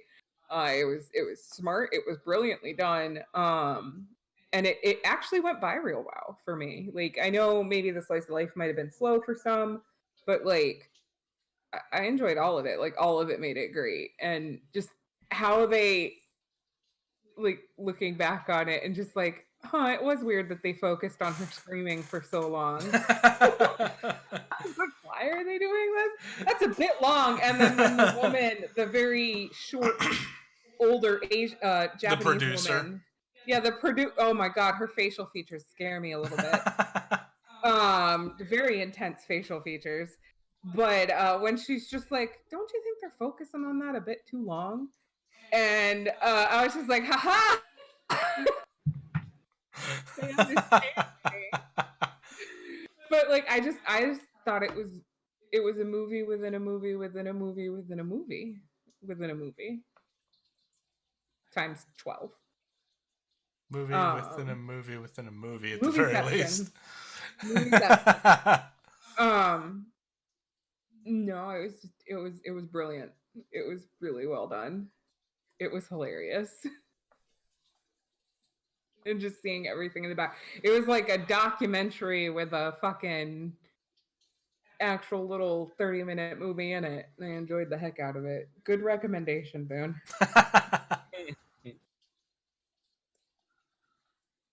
Kettle? Yeah, so I did also enjoy the movie, although it took me a minute because like the first 30 minutes of it, I'm like, it's fine, like I guess. Right. You know, it's kind of like, and then yeah, the credits roll, and I'm like, okay, that's yeah. I had the thing up when or up on my computer, and I like moused over, and it's like, no, there's still an hour left. Like, what is happening here? Mm-hmm. And but then yeah, once it clicks and like shows all the behind the scene, like for me, it wasn't. I think Fish mentioned like you watched the movie but didn't laugh a lot. You like smiled. Like there was a lot of things that like clicked, and I thought it was really well done. It was just like, oh shit, that's really cool. But none of it really had me like cracking up. Mm-hmm. But it was a movie. I feel like it was so just clever and everything. The way it comes together, like it really surprised me, especially after the first like 30 minutes of it, because I was like, okay, this is like cheap. Like the first 30 minutes, the best part of it for me was just like when the director was showing me like action, like that was my favorite part of the like of the movie. The movie, Yeah. Because the rest of it was like, okay, yeah, it's fine. But then, yeah, once you see all the behind the scenes and how it all like clicks together, like it's a well-oiled machine, and yeah, very very well done and very enjoyable. Yeah, that's more or less my thoughts on it. Yeah, that was pretty much the same thing that I thought. I just loved this story played out. I did notate that I think I've been trained by Monty Python movies where the credits come first and then you get the movie after. So that, yes, I was not thrown off, but like I did check to make sure that there was more movie coming after it. But I it didn't like toss me for a loop though. But getting the aspect of the three exclusively in the beginning, the girl, the makeup artist, and then the guy zombie, and then the zombie, and then seeing everybody else's perspective of what was happening after was pretty smooth. That was cool.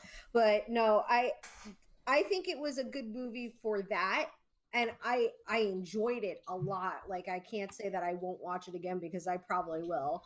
But I didn't accept it as a comedy. I just wasn't. It made me smile because I thought it was cool, and the things that they did, and some of the things they said really had me smiling because they were cute more than they were funny. But I no LMAOs, which is sad. But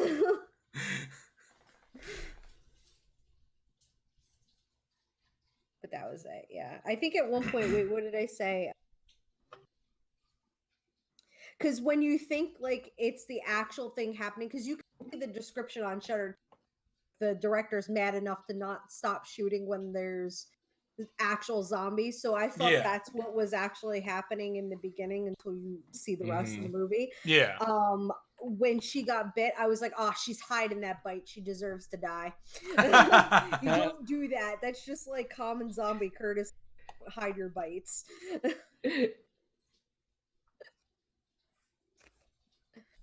yeah. It also had the least notes. I felt bad because it had the least notes. Yeah, it's cool. I mean, it's kind of a hard one to take notes on, and it wasn't like as quotable or anything because Japanese subtitles. Yeah, it makes it a little hard to remember like zingers or anything. I don't really think there were any. It wasn't really a zinger type of movie either. Like I feel like that's fair. Where it's more the surprise that because like you said, the synopsis for the movie doesn't reveal the fact that like it really is just like a movie about making a movie. Yeah. Like it just presents itself as the movie. Because like my first time through watching this, because I had heard some good shit about it, but like it was one of those things where like I heard good shit about it and nobody was really saying what the fuck the movie was. Or what happened in the movie, or like what the movie was about. I'm like, all right, whatever. I'm hearing enough good shit. Let me check this out. And I watched it. And I had the same moment. Like when the credits start rolling, I'm like, the fuck? Like I appreciated the fact that like, it was all done one continuous take. Like I'm a sucker for that. I loved that. And then the credits start rolling. I'm like, what, what, how, huh? And I checked the timeline, and I'm like, no, there's still like 2/3 of the movie left. What the fuck? And then it cuts to the shot of like 3 months earlier, or like 2 weeks earlier, or whatever it is. And I'm like, so like, are you gonna do a flashback to like how the zombie stuff started, or like what's going on? And it took a minute for me to catch up to the fact that like, oh no, this like it was all fake.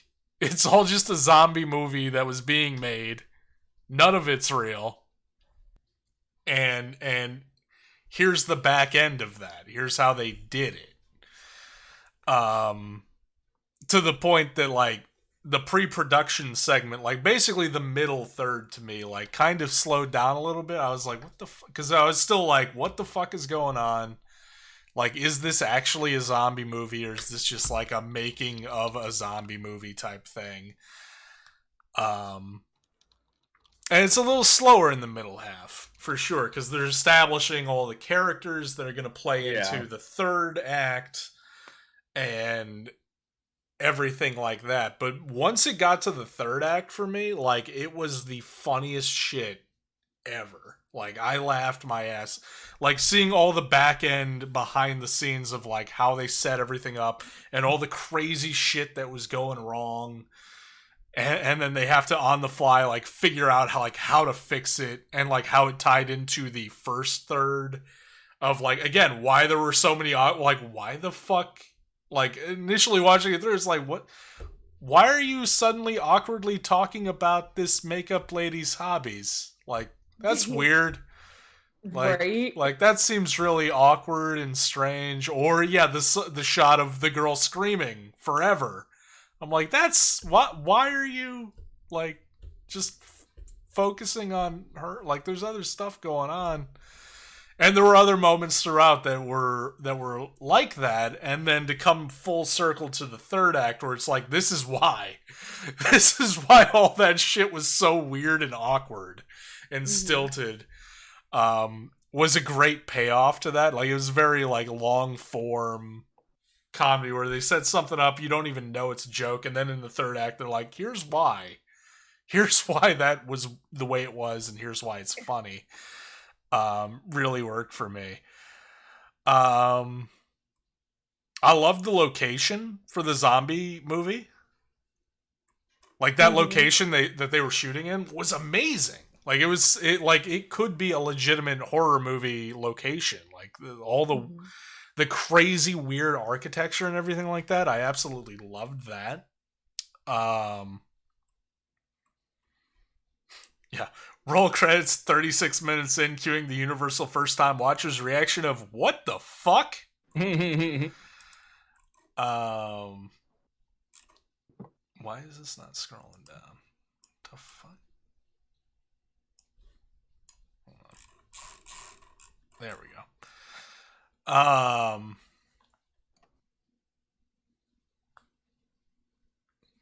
I like the director's reaction to, the whole premise of the thing, the one continuous cut of a zombie movie, and it's broadcasted live, and he's like, that's a good joke. And then they're like, what are you talking about? We're totally dead serious. He's like, oh really? Oh fuck. Well, okay then. I love the music. It was campy, but like it kind of felt like a Resident Evil, like original Resident Evil era, like zombie movie type soundtrack. That was still effective for what it was doing, but still like had that campy edge to it. And yeah, like so maybe this is where it was like more personally effective to me, but like as someone who used to try to make horror movies, I related to that director so hard. Did you want to scream like he did? With all the shit dumped on him and all the impossibilities and the weird quirks that all of the people were throwing at him that he was having to juggle and be like, yeah, no, okay, yeah, I'll consider that. Yeah, I'll give that some thought. Don't worry about it. And like, no, dude, stop. Don't stop drinking, please. Like, no. Stop drinking all that alcohol. And you guys stop fucking. All right. And then the day of, and it's like, oh yeah, they can't make it to the set because they got in a car accident because they were coming to the set together because they were fucking. It's like, so they're just gone, and like, oh yeah, then these people throw. This guy's drunk. This guy's got irritable bowel syndrome. It's like, well, fuck. What are we gonna do now? So yeah, no, I never did get the opportunity to scream in my actors' faces and start smacking them around. But as someone who was in that position, seeing that transpire was incredibly cathartic. Or it's just like, oh, I know how good that feels because that would have felt so good to get that opportunity. Like I relate to that so hard. That would have been like, I get why he went off the rails the way he did. Because finally he had an excuse to just like lay everything out on them. I thought of you in that moment, so I'm glad you brought it up because I didn't want to make note. I was like, make note of what? The fact that like your whole story, like how it relates to you. Mm-hmm. And especially when he screams, that again, one of the things that did make me smile because it was funny, and I was like, oh, that from the stories Boone has told me about actually trying to make movies, a low budget movies. I was like, I thought of you in that moment. I was like, just like I thought of Dizzy with Tim Hortons. Yeah, so like I think that's maybe why this movie like cued into me as much as it did, was because I'm like, dude, I've been there, man. Like I know exactly how this feels. Like I've been in this situation. It's fucked. And like, wouldn't it be great if one, you got to unleash the way he did on the actors having to take the role and everything like that. And then also like the brilliance of like getting it to work was what felt so good. Like, okay, yeah, all these things are going wrong, but they're still coming up with solutions, like clever ass solutions to like figure out how to make it work, how to keep the show going, how to make a finished product, whether warts and all. Like the finished product, which is the first thing you see, is like, it's campy, it's cheesy, it's full of fucking mistakes. Like it doesn't make a lot of sense. There's not a huge amount of plot to it or anything like that, but it's complete. It's finished. Like it's there, and it's still impressive if for no other reason than like it's all one continuous take. And then afterwards you find out like it's one continuous like that take that in the context of the movie, it's broadcast live. So it's a live performance in one take. It's like, oh my god, that's incredible. And all the shit that they had to do to make that happen is just like, it's a madcap work of genius. I loved his wife, where they set it up for a little bit where it's just where she's like, no, I don't act anymore. There's reasons for it. Like I loved it, but like I can't do the acting thing anymore. And then we get to see why that is. Like that information comes far too late to like stop the insanity that unfolds because of it. Where it's like, yeah, no, she gets lost in her roles and she loses her fucking mind. And now she has a real axe and she's trying to kill the lead actress. And the director being like, oh god, stop her. But yeah, no, it very much like I enjoyed the fuck out of this movie, probably because of attempting to make my own horror movies in the past, but it's still like, it's really, really clever, I thought. Like, kind of very different from like Shaun of the Dead, but kind of still on that level of cleverness. Where Shaun of the Dead was very clever and very, very layered in referential humor, and the fact that it was a really good comedy, but it still obeyed like the horror elements of a zombie movie. Whereas this kind of does something similar, but in a different way, where it's clever for different reasons, but it's just as clever, I thought. Yeah. But yeah. There were a lot of subtle nods in there, like the thing. Maybe it was more of a response, but the font that they had on the T-shirts or surrounding the title of the movie was the same font that's used on the Walking Dead comic books. Oh, it was, wasn't it? Mhm. Yeah, They that are was very probably similar. that Or that very was probably similar. intentional, yeah. Yeah, and I noticed it right off the bat because I do own a lot of those comics, and I was like, Mhm. oh, cool. Whoa, we all became Excel sheets for a moment. Don't worry about that. I had to move it to the other monitor. So anyway, I think we're ready for the categories. Yeah. So, best kill. Can I spoil it? Can I spoil everyone's best kill Sure. selection, and then you guys can go into more depth? Yeah, we all chose the Babysitter for best kill. Yeah.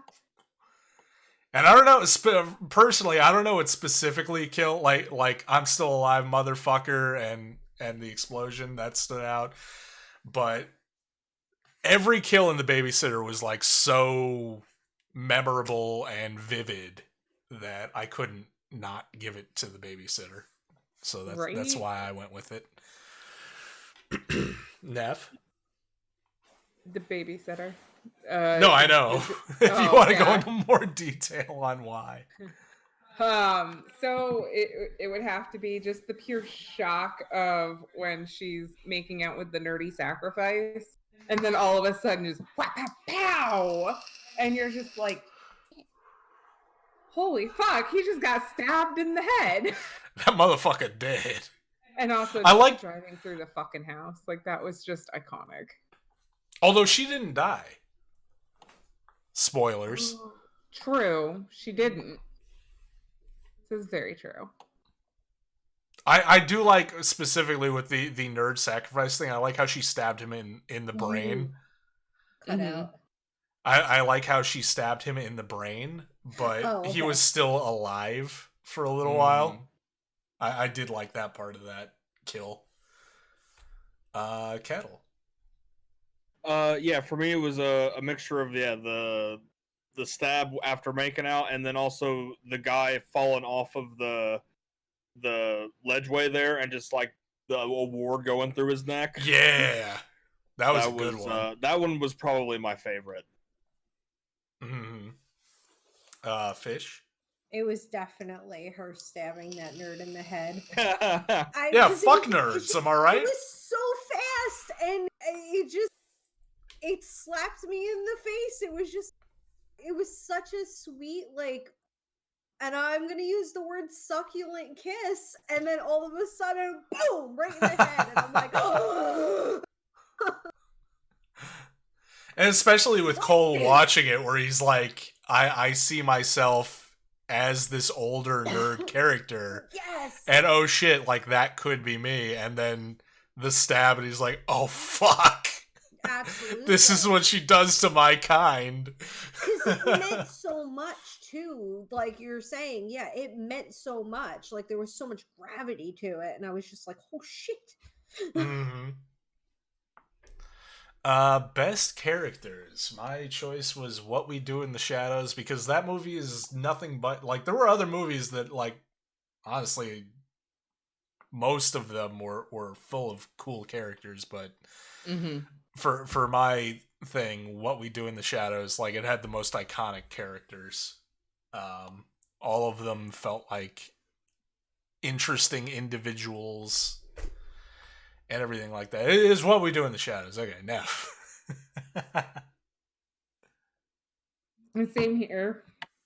For the best characters, it was What We Do in the Shadows. There's just such a wide array of depth and personality in each of them. And while Babysitter was amazing and whatnot, I feel like What We Do in the Shadows, just their character build is just amazing for each individual person. They each have their quirks, they each have their things, they each have things you can like fall in love with, hate, despise.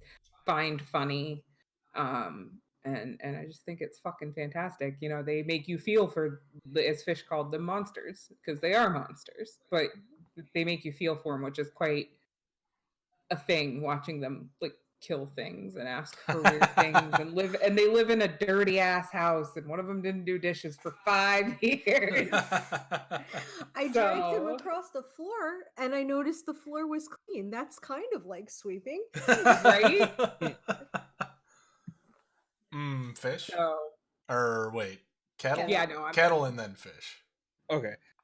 For me, it was Idle Hands, and it's really just because I want to hang out with all those guys. Like, they would be just a real fun time to just goof around with, and hopefully not get murdered by one of them.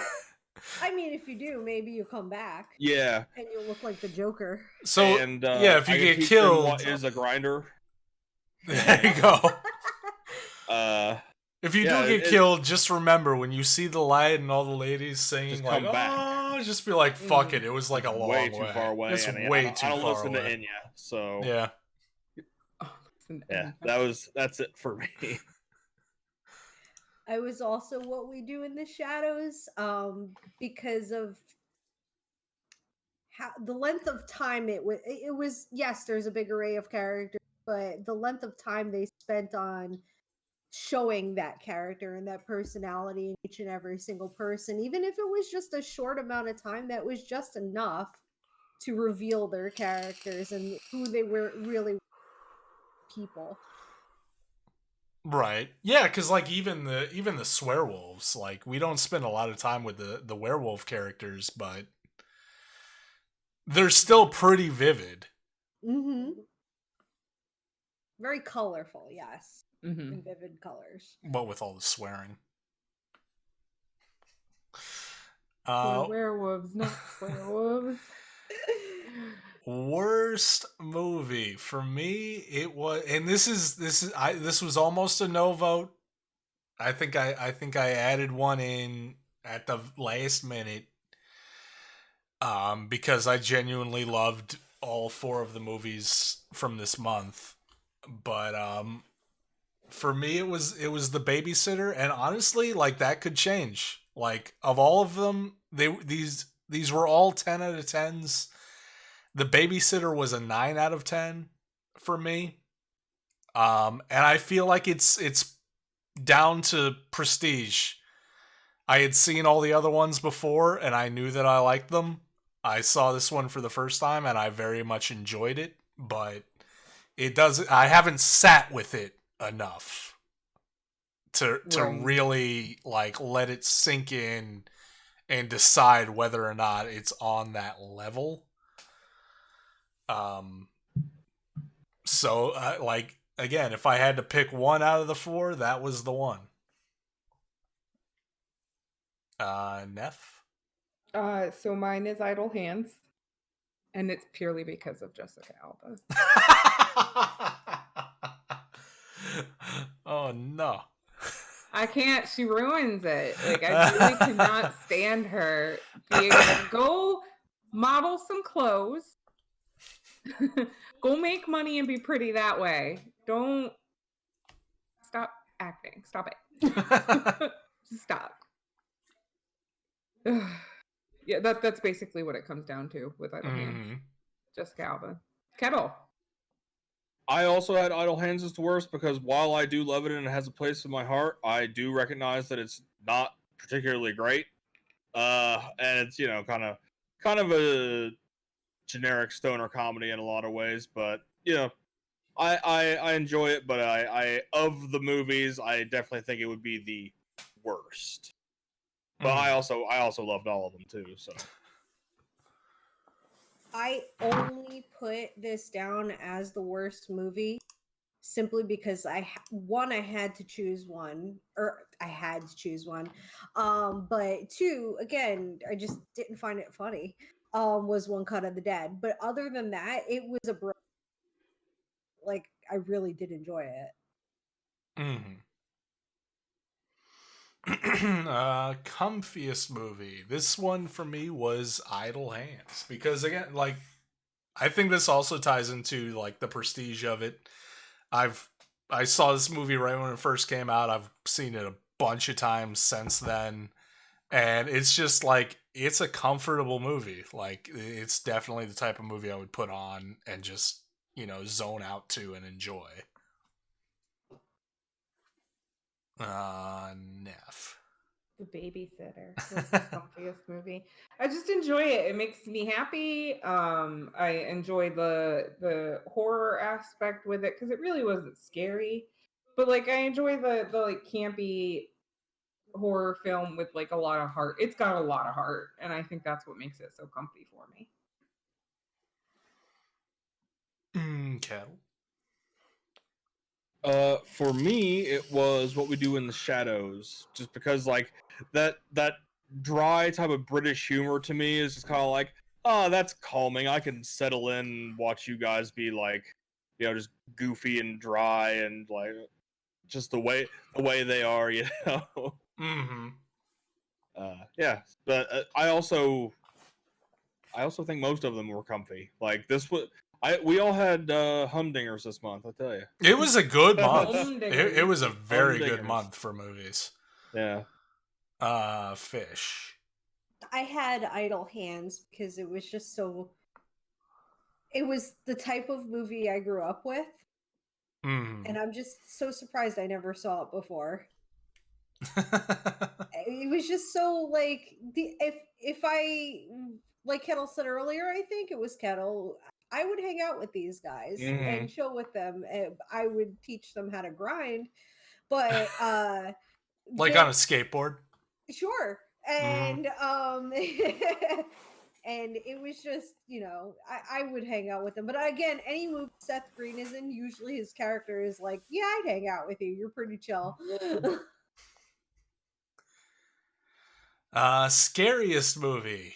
My pick for this was One Cut of the Dead because, again, having attempted to do what was being done in that movie, yeah, it's some scary shit. even though it's technically like no real horror transpires, there's not any real zombies, there's not any real threat or anything like that. Just like the whole making of a movie thing. Yeah, it's scary as shit, man. I'm still disturbed from it. Neff. None of them were scary to me. This was a no vote for me. No vote. Cattle. I went with One Cut of the Dead for scariest because it was the only one that had like for the actual film that they made, the short film was technically horror and like not supposed to be funny really, so it was technically the scariest. But yeah, that was a hard vote because it was horror comedy month, so right, yeah. None of them are like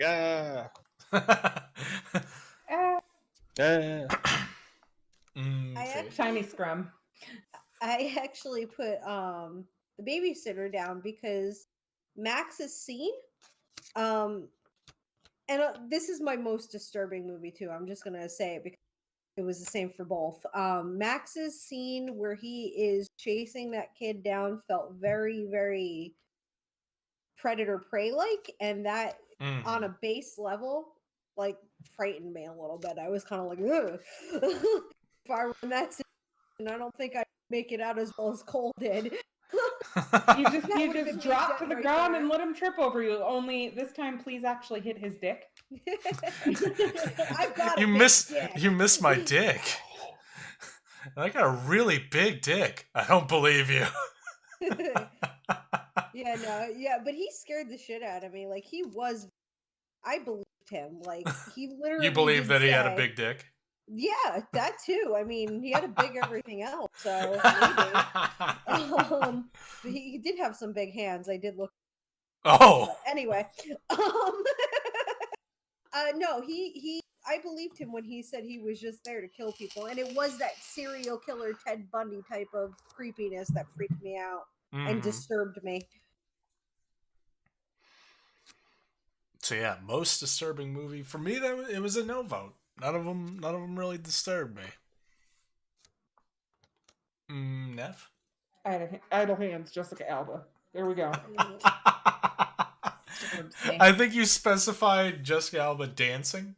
Yes. It's the most Jessica disturbing Alba part. dancing disturbed me. Disturbed me on a fundamental level. I can see how you get there, because, like, what the fuck was she dancing to? It wasn't what everyone else was. No. Spoiler alert, she doesn't get any better by the time that Sin City comes out. No, Oh, she doesn't. no. No, she doesn't. And you know what? Luckily, there's enough in that film to save her. Not even to save like the film and overshadow her, but nothing could. She didn't get that. She didn't get a whole lot of screen time in Sin City either, though. So like, and No, she was only in the one segment. The screen time that she did get, she was tripping. But for that one segment, and I think this says everything about, you know, Jessica Alba and just like Sin City and everything like that. So like Sin City, probably arguably the most accurate page to screen adaptation of a comic book to movie ever done, because they literally, like, their script was literally the comic in terms of what was displayed, not only in terms of like the dialogue and the scenes and everything like that, but literally the shot composition. And in the segment that Jessica Alba is in, the one that also has Bruce Willis, there's a scene where Bruce Willis is the yellow bastard attempts to hang Bruce Willis to death, and he's completely naked. Yeah. And they were talking about, like, Robert Rodriguez and Frank Miller were talking about, like I don't know, should he be completely naked? Bruce Willis was like, I'll be naked. I'll be naked for this scene. Like, he's naked in the comic. I'll be naked in the scene. It's not a problem. And they decided, Robert Rodriguez and Frank Miller decided, like, I don't know, man, that's a long time for the dude to have his dick hanging out like that. So let's put some, like, shadows to hide it.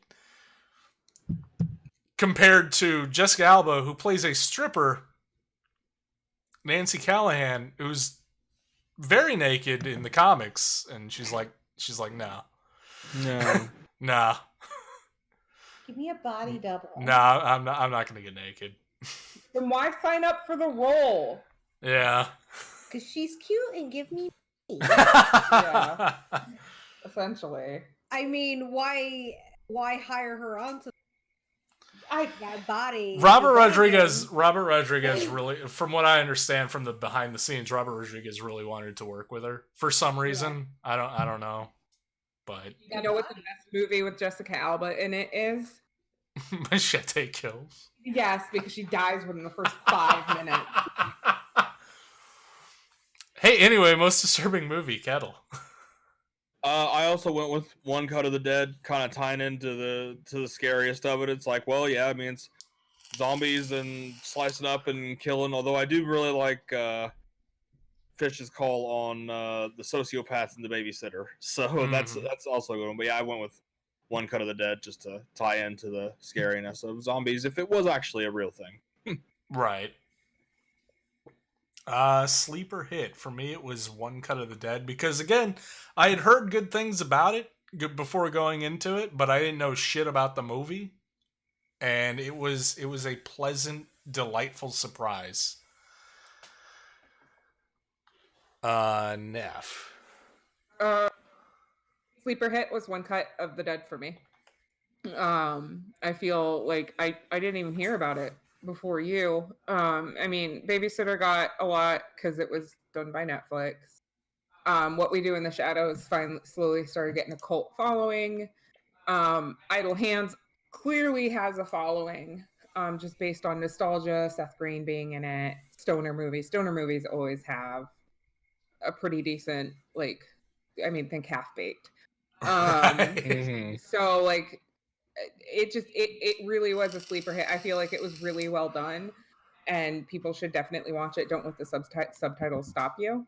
It's really not that bad, and I'm utterly convinced that people who don't like movies with subtitles just don't like to read. But it's, you know, it deserves that sleeper hit. Like, people need to watch it. More people need to know about it because it's just good. Kettle. Let's see here. Sleeper hit for me was also One Cut of the Dead, because I'd never heard of it, and it, like, based on the first half hour, I was like, and then like the rest of it, and it all clicked with me. I was like, okay, holy shit, way better than I was expecting. And it ended up being very enjoyable. I put Idle Hands down because now I've watched a fair amount of movies, like maybe not as many as Boone, but I like to pride myself on the fact that there's certain movies I've seen that he's shocked that I actually saw. I've seen a movie or two in my day. Didn't know anything about Idle Hands, and that, like, at a time where I should have probably seen a movie like that. Like, I would have watched that type of movie, didn't know about it, didn't know anything about it, and was just like, holy shit, I love this movie. I think it was great, like, amazing. Yay. So it turned into a sleeper hit because I think it slept on. Sneaky. Yeah, snacky. Very, very sneaky, sir. Most forgettable movie. This was another no vote for me because honestly, like, one, I've seen the previous everything but The Babysitter I've seen before, and they've all left vivid impressions on me that I don't think I will ever forget about them. And even The Babysitter, as a first time watch, I was like, no, I'm gonna remember this movie. Like, there's nothing about this movie is very vivid, and it's gonna stick in my head along with all the other ones. So yeah, I gave it a no vote. Yeah, mine was my most forgettable movie was Idle Hands, and this is nothing to do with Jessica Alba for once. It's more of, I know how this is gonna transgress. It's like I've seen like the stoner, it just won't stick with me. Like, between what I know from watching, because the only movie I can equate it to is Half Baked. It's not good. I don't remember anything from Half Baked at all whatsoever. So this one's just gonna end up, I'm not gonna want to rewatch it. I'm not gonna like go out of my way to rewatch it. It's one of those movies I'd expect to find on like cable and being like halfway through, in all honesty. But yeah, it's gonna end up being pretty forgettable for me. Cool. For me, I in retrospect, I may have done a no vote, but I voted for The Babysitter mainly because now it's one of those things. As we have conversations, I think about my votes, but just I don't know. I don't think that one will stick with me as much. But again, they're all good. It's hard to vote for like anything shitty for any of these, like. But and also, Neff and I are definitely the opposite, because Half Baked is another movie that I've seen a fucking billion times. And like all the a lot of lines 3 or 4 times. I still cannot remember that fucking film. Oh man. Yeah, I've seen it several times because for some weird reason my father used to like watching it. And he's not. I can confirm he's not a stoner. Now I have questions. Go on, Kettle. I mean, the Half Baked, along with Idle Hands, were like, those were some of the like early comedies that I got to watch even like as a teenager. So like, I think I watched those a million times over and just like quoted them all the time. So like, those ones really stick with me. Oh, see, I actually watched Half Baked on 420 because I'm like, well, it's it's the holiday, it makes sense. Yeah. And I was 9 when most of these movies came out, so it holds up. I mean, I was young too, but it's also, I didn't see the movies until later. Like Half Baked came out in like '98. I probably didn't see it until like the early to mid 2000s. One Cut of the Dead for me. Just I can't relate to it like you did, right? Although I'll probably watch it again. It's because now that I know a beginning to the movie and an end, I kind of through it. Appreciate that a little bit more. compared to every single other one. That You was were the most... cutting out like real bad. Sorry, you were too earlier, and I wonder if it's my Discord. Can you call me back, or wait? How do I join? You just join back. It'll give you the option to join back in. Thank you. When you said you just joined back, I remembered. But yeah, One Cut of the Dead is just kind of bleak to me, so I wasn't really into it as much as I was the others. Yeah. Your webcam's off. Oh, damn it. I don't know how to do anything. Here we go. I'm cute. Pay me. No, not screen share. I'm cute. Pay me. There we go. There it is. I don't have to do much, right? I don't have to know how to do much. Yeah. Best writing. For me, it was Idle Hands because there are so many quotable lines in that fucking movie. That a movie that quotable, how could I not give it best writing?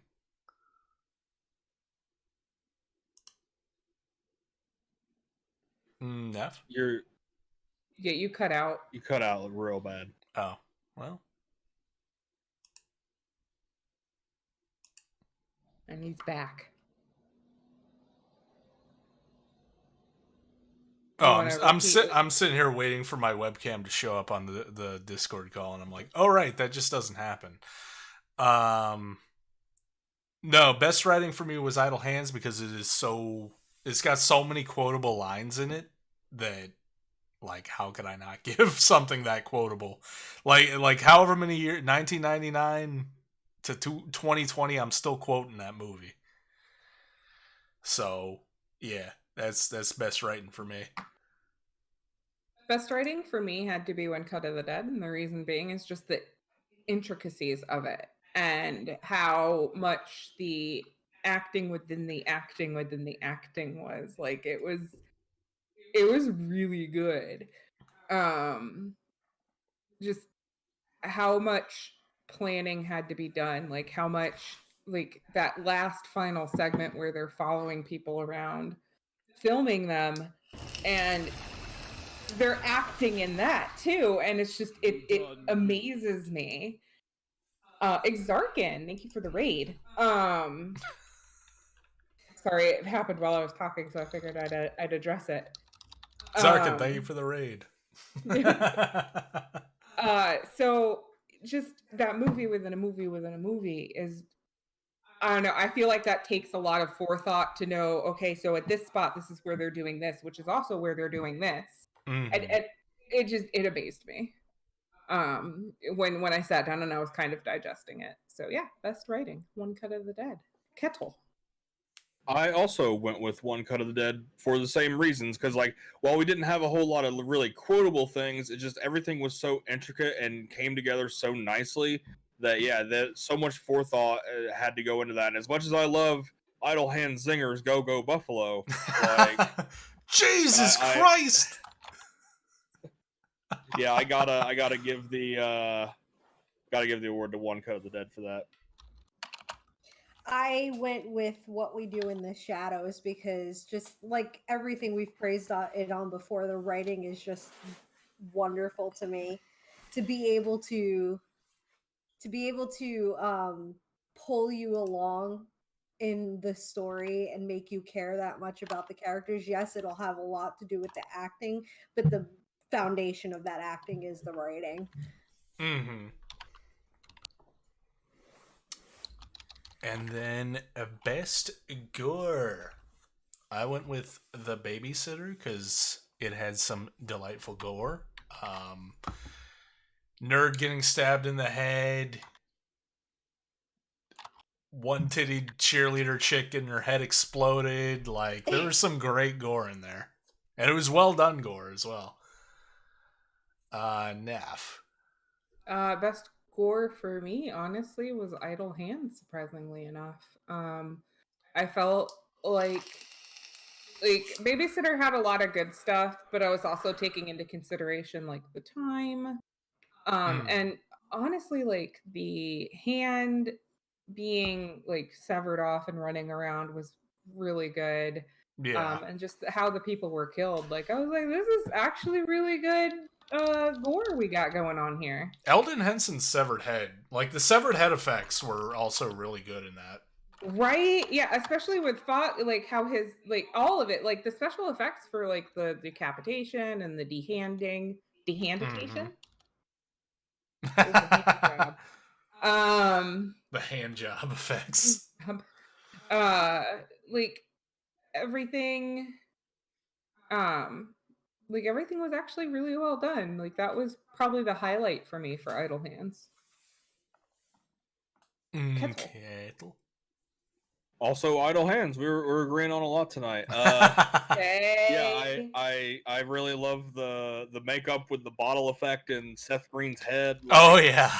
I love the carrying around his head, but then he finally gets sick of it and is like, all right, give me that. And he just sticks the like hot dog fork down his neck and just like back on there. Oh, I love it. It's fantastic. I And loved how with the bottle in Seth Green's head, I loved how they added the sound effect of the liquid sloshing around whenever he like moved.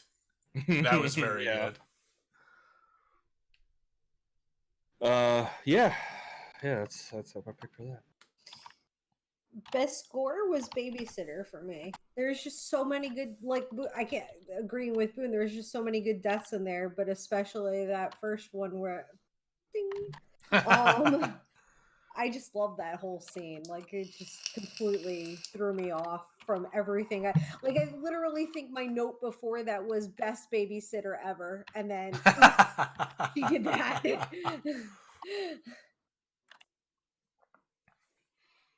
All right, ranked movies. My number one pick for this month was Idle Hands because again, like I've been watching this movie since like it came out to rent on video. I love this fucking movie. Anytime there's an excuse to put it on, I'll put it on and watch it and be thoroughly entertained. So that's my number one pick. Number two, What We Do in the Shadows, because it's very, very good. Number three, One Cut of the Dead. And number four, The Babysitter. And honestly, they could all be tied for first place, but like, you know, you got to put them in a ranking order, and that's how they shook out. Neff. For funniest, one was The Babysitter, because I mean, hilarious. Two was One Cut of the Dead, just simply again because of the Japanese overacting. Fucking love it. Pom. I will remember that for like ever. The palm. Number three was What We Do in the Shadows, and then because New Zealand British humor is amazing. And then four was Idle Hands, because again, I just stoner humor has never fully done it for me. I guess. Wait. Take me through your. What was number one for you? One was Babysitter. Oh, I have that reversed for some reason. I have One Cut of the Dead as number one for you. Oh, I don't know why. I think that's how you typed it out. But no, because how I typed it out is how I have it on my sticky note, because I just copy and pasted that to chat. Fair enough. Yeah. I must have flipped that around somehow. It's all good. Okay. Yeah, I went back to check the messages. I'm like, did I mess that up? No, okay. It okay. I typed it. It's all wrongly, good. Then that's fine. I just gotta update author man points. Yeah, I'm a published author. I can make up my own fucking words. Deal with it. Was that yours? Yeah, that was mine. Kettle. So my rankings are number one, Idle Hands. Number two, What We Do in the Shadows. Number three, One Cut of the Dead, and number four, The Babysitter. But as you said, it's very much they could all kind of be on the same tier. Like they're all really great, and it's kind of hard to rank them per se. But yeah, there you go. Babysitter, because I thoroughly enjoyed that movie. I want to watch it 10 more times. What We Do in the Shadows, Idle Hands, and then One Cut of the Dead. And then for our completely arbitrary categories for this month, the first one we have is funniest to unfunniest. Oh, best. I'm sorry. I gave you my funniest, Indy. I'm so sorry. Well, you gave me your rankings of best to worst last. Right, but I gave you the last one was funniest, right? What? No, it's funniest to unfunniest. Funniest to unfunniest. Okay, just making sure. Yeah, because best. But the way you gave them to me was you gave me the rankings of funniest to unfunniest, then foolish to least foolish, and then the ranked movies. The overall ranked movies. So in your overall ranked movies, did you have One Cut of the Dead first? Yes. I'm sorry. Would you like to switch it? Would it make it easier on you? I mean, easiest on me would be that if you don't switch it, but if you want to switch it, you can. That's fine. I'm okay with One Cut of the Dead being funny. Because honestly, funny is best. Oh, best. Yeah, no, best was supposed to be One Cut of the Dead. Sorry. Oh, okay. Yeah. Sorry, I thought because I was like, you said, well, our first arbitrary list, and I thought funniest was arbitrary. Yeah, we just did ranked. Yeah, overall rank was what we overall just did, ranked, not funniest to unfunniest. Yeah. Which movie you thought was the best, then second place, and third place? And Yeah. So the best would have been One Cut of the Dead, 2 Babysitter, 3 What We Do in the Shadows, 4 Idle Hands. Okay. There we go. Sorry. Oh, I'm so sorry. I love you. Throw all the points completely out the window. So anyway, now we're starting the arbitrary category list. The first one being funniest to unfunniest. And for me, funniest was What We Do in the Shadows. It's probably the most straightforward comedy of the bunch. And I laugh a lot at it. Second, One Cut of the Dead. That's probably a personal thing, just because, you know, the movie making elements and whatnot. I found like the last third of that movie I just find absolutely completely fucking hilarious. Third, Idle Hands, and then fourth, The Babysitter.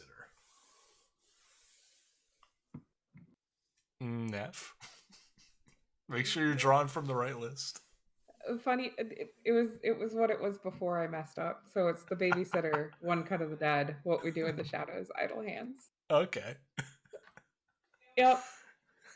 Here we go. Kettle, you go. Ignore my mistake. Well, see, my ranked and funniest and unfunniest are the same because it's more or less what I was judging them all on. So, Idle Hands, What We Do in the Shadows, One Cut of the Dead, and The Babysitter. Oh yeah, it is. I just noticed that.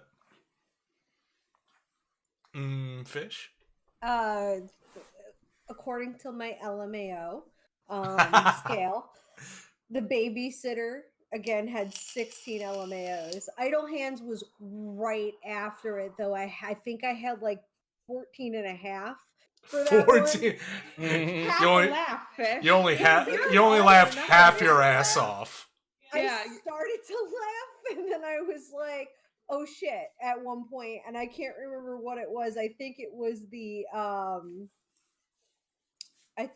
twirling girl, the cat over his head. No, the girl who blew into pieces. I can't. Tanya. Remember. Tanya, yeah, because I was laughing at what was happening, and then she got blown to pieces, and I just stopped laughing and went, "Oh shit! Oh shit! Oh shit! She Breaking dead." news for the nation: Fish can laugh half a laugh. She can laugh. She can laugh half her ass off. I mean, that sounds kind of close to how I'm. If I can quarter-ass a salad, I can half-ass a laugh. You can dodge traffic, you can dodge a ball. And then it was What We Do in the Shadows, because while that was very, very funny, it wasn't as funny as the first two, in my opinion. And then One Cut of the Dead, because I didn't find it funny. And then our second arbitrary ranking list for this month is Foolish to Least Foolish, because it's April Fool's. Wow. So my most foolish movie was Idle Hands, because damn, they was some fools. I mean, come on. Anton was such a foolish fucking stoner kid that it took him how many fucking days to realize that his parents were dead? When there was evidence everywhere? Second foolish for me was What We Do in the Shadows, because taking a living human to a masquerade ball with a bunch of vampires, zombies, witches, and other demon creatures, pretty foolish. Also, just being a documentary filmmaker and being like, yeah, I'm gonna hang out with these monsters for like 2 months They all wore crucifixes. and They were record what they fine. do is pretty foolish. Yeah, but it just in conceptually, it's pretty foolish. Third for me was The Babysitter, because you gotta have a third place one.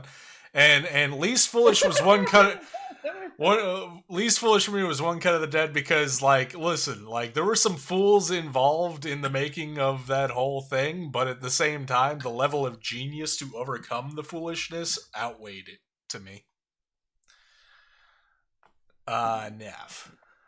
Foolish to least foolish. So foolish was Idle Hands, because damn, they stupid. Damn. Like, so much contributed. It's been less stupid. And, like, it comes down to, like, I guess why I don't like stoner movies for the most part. It just really makes stoners look bad, for one. And then B, like, they're the laziest son of a bitches ever, and it irritates me. Yeah, but consider this. The right one's a keeper.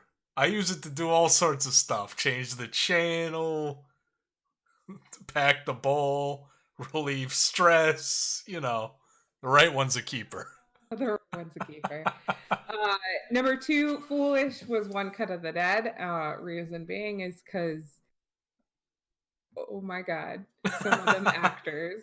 I am so, like, the moment that, like, I was like, yes, is when he fucking slapped the bitchy kid in the second, in like, the filming part. The main guy, like, You hit me. No one's ever hit me before. And then the wife comes up and starts beating the shit out of him too. Yeah. It's like, it's your mark, go! Right? The fuck are you and I was doing? just like, that's so pleasing. But, like, foolish, because the script was fucking a train wreck. The concept was foolish as Yeah, hell. Yeah, yeah. I'll give you that. Yeah, but no, it deserved that. And then number 3 was What We Do in the Shadows, because I mean, yeah, kind of down to your thing. Why would you want to go film some vampires and some werewolves, not swearwolves? And then 4 was The Babysitter, because honestly, whoever expects their babysitter to be a sacrificial Satanist wanting all their hopes and dreams. But also because foolish, because damn, Cole was an irritating child at the beginning of the movie. Like, come on, you wuss! Get over it. Cattle. All right, foolish, least foolish. Yeah, Idle Hands. They some fucking dummies. But I love them.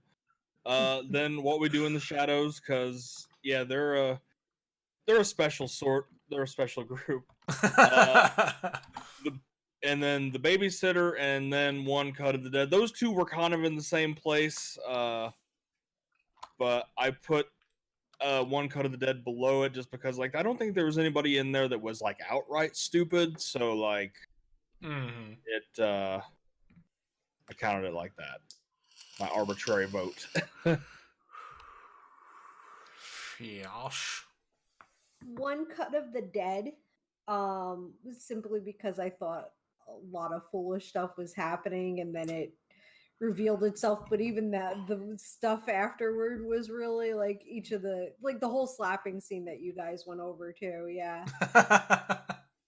Idle Hands was next, because it was just bumbling idiots, and I feel like again, like Kettle was saying, I'm on the opposite spectrum of Neff on Idle Hands, simply because, like, what makes a good stoner movie is that they depicted stoners as what they are. The only stupid part I could say about it was not grinding first, but yeah. And then What We Do with in the Shadows. I put this one lower on the list because they're just going through trying to do things and doing them foolishly, and that's part of the charm for me. And then the Babysitter, which again, Neff, we're on opposite spectrums because you and Cole's relationship and me and Cole's relationship, I was rooting for him the whole time. I was like, this kid's a secret badass. He's gonna do everything.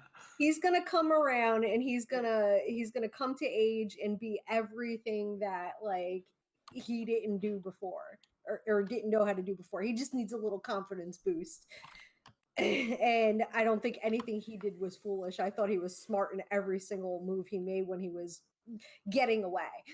Yeah, at that point he was fine. But like when in the beginning, I'm just that part of me that was like, right, I'm a survivor child, man. You didn't know how to drive. You learn how to drive. Like you learn, you figure it out. You figure out how to do things. You stay home alone. You fend for yourself. So at that point, I'm like, oh, you poor coddled little shit. I get it. I just completely like my perception of him in the beginning. I was like, oh, just get this kid some confidence and he'll be all right. And the fact that he did end up doing it when it really came down to the wire, I believed in him. I was like, you can do it. Go ahead and do it. I believe you. I super believe in you, Tad Cooper. All right, so point tallying time. I don't even have to do any math on the fly because I figured out what she was doing. Sorry. It's fine. So static points based on total kill and sex counts. Idle Hands is up there super high with 20. 18 kills, 2 sex counts, technically 1 sex count plus 2 half sex counts. But yeah, it had a staggering body count. And the thing I noticed about it in Idle Hands too, like with like maybe only one exception, the kills in Idle Hands always came in pairs. It was strange. Like two people, like you know, Seth Green and Eldon died together. The twins died together. The parents, the cops, like it was always in sets of 2 almost, except at the very end. Which was just interesting. I don't know if that means anything or if that ties into anything on the back end or anything like that, but like it's something I noticed watching through it and tallying the body count that I thought was interesting. Then What We Do in the Shadows and The Babysitter both tied at static points for 8 points apiece. Both with 7 kills and 1 sex count. And then One Cut of the Dead was 0. Like nobody fucked in that movie and nobody died in that movie. That was just straight 0. So it's coming in from behind. But grand totals based on all the points tallied from all of the hosts putting in their rankings. In third place, which is yet another tie. This ranking is coming up a lot. Wow. What We Do in the Shadows, 4th place, 105 points, which ties it with, let me see. What's it tie it with? Oh, you're not Excel spreadsheets. Yeah, 105 points. It ties it with Lady Frankenstein and Valentine on the overall rankings list. Both of those movies also had 105 points. 3rd place with 107 points, One Cut of the Dead. 2nd place with 114 points, The Babysitter.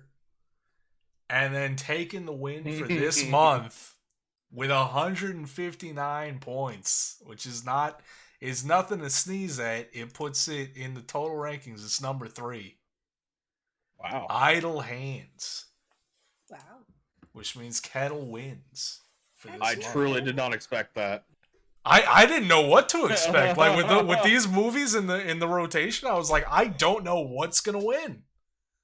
The fact that it started out with a base point of 20, like, definitely gave it an advantage. Yeah. But even taking that 20 points aside, it would have been 139, which would still have put it way ahead of the pack. Damn. So, congratulations, Kettle, for picking the winning movie for this month. You get to select the theme for next month. You got any ideas? Well, I was like, I didn't want to win. Horror movies about fucking. All right, I can work with that. no. Please, no. Oh, I hate those softcore pornos. I'm gonna make you watch more of them, you son of a bitch. I don't know. I might have to, like, think on it a bit more, but I mean, I guess kind of going by my own stereotype standards, I do love Aliens, but I don't want to go specifically. I guess Aliens, but like don't pick Alien because like I you know what I mean. You can like, it feels like if it's you one want of to those, put like if you want to put like alien related horror and put a moratorium on Alien specifically. yeah, I'm okay with that. Yeah, because Yeah, you there's know, fuck been it, a lot of let's good do that. alien horror flicks that have come Yeah, out, there's a lot of so, other options. Yeah. Yeah, I don't have anything in mind right offhand, but you know, we still got a few days left in April anyway to, Yeah. to decide. So Yeah, I gotta figure out which we'll one. do let's do Aliens, and yeah, moratorium on Alien because it's one of those like it's just too popular. It's kind of like I mean, to be fair, like I would not mind rewatching Alien. I would not mind talking about it on this show. I would not mind seeing where it ranks up on the list. But yeah, if you don't want, if you wanna I'm gonna ban on Alien, yeah, we'll do that. That's fine for because I me. want to see some like new stuff too. Because I like yeah. I said, for horror comedy, I had one like right in mind, but with Aliens, like I'll have to look something up. But there's a lot of options. Yeah. Heck yeah. Sweet. So That's May- really cool though. May's 'cause I gonna be haven't alien seen horror. it. Yeah. Awesome. Well, Yeah. thank you. Thank you. Thank you. Good time and a lot of fun. It was nice shaking it out and seeing which one came up on top. You went from last place last month, Yeah. Kettle, to first place this month. Let's go. Well, that's because I actually picked a movie that was like my thing. Maniac Cop was like, oh fucking, I don't know. it takes place during St. Sure. Patrick's Day. It's Irish enough. Yeah, this is the one.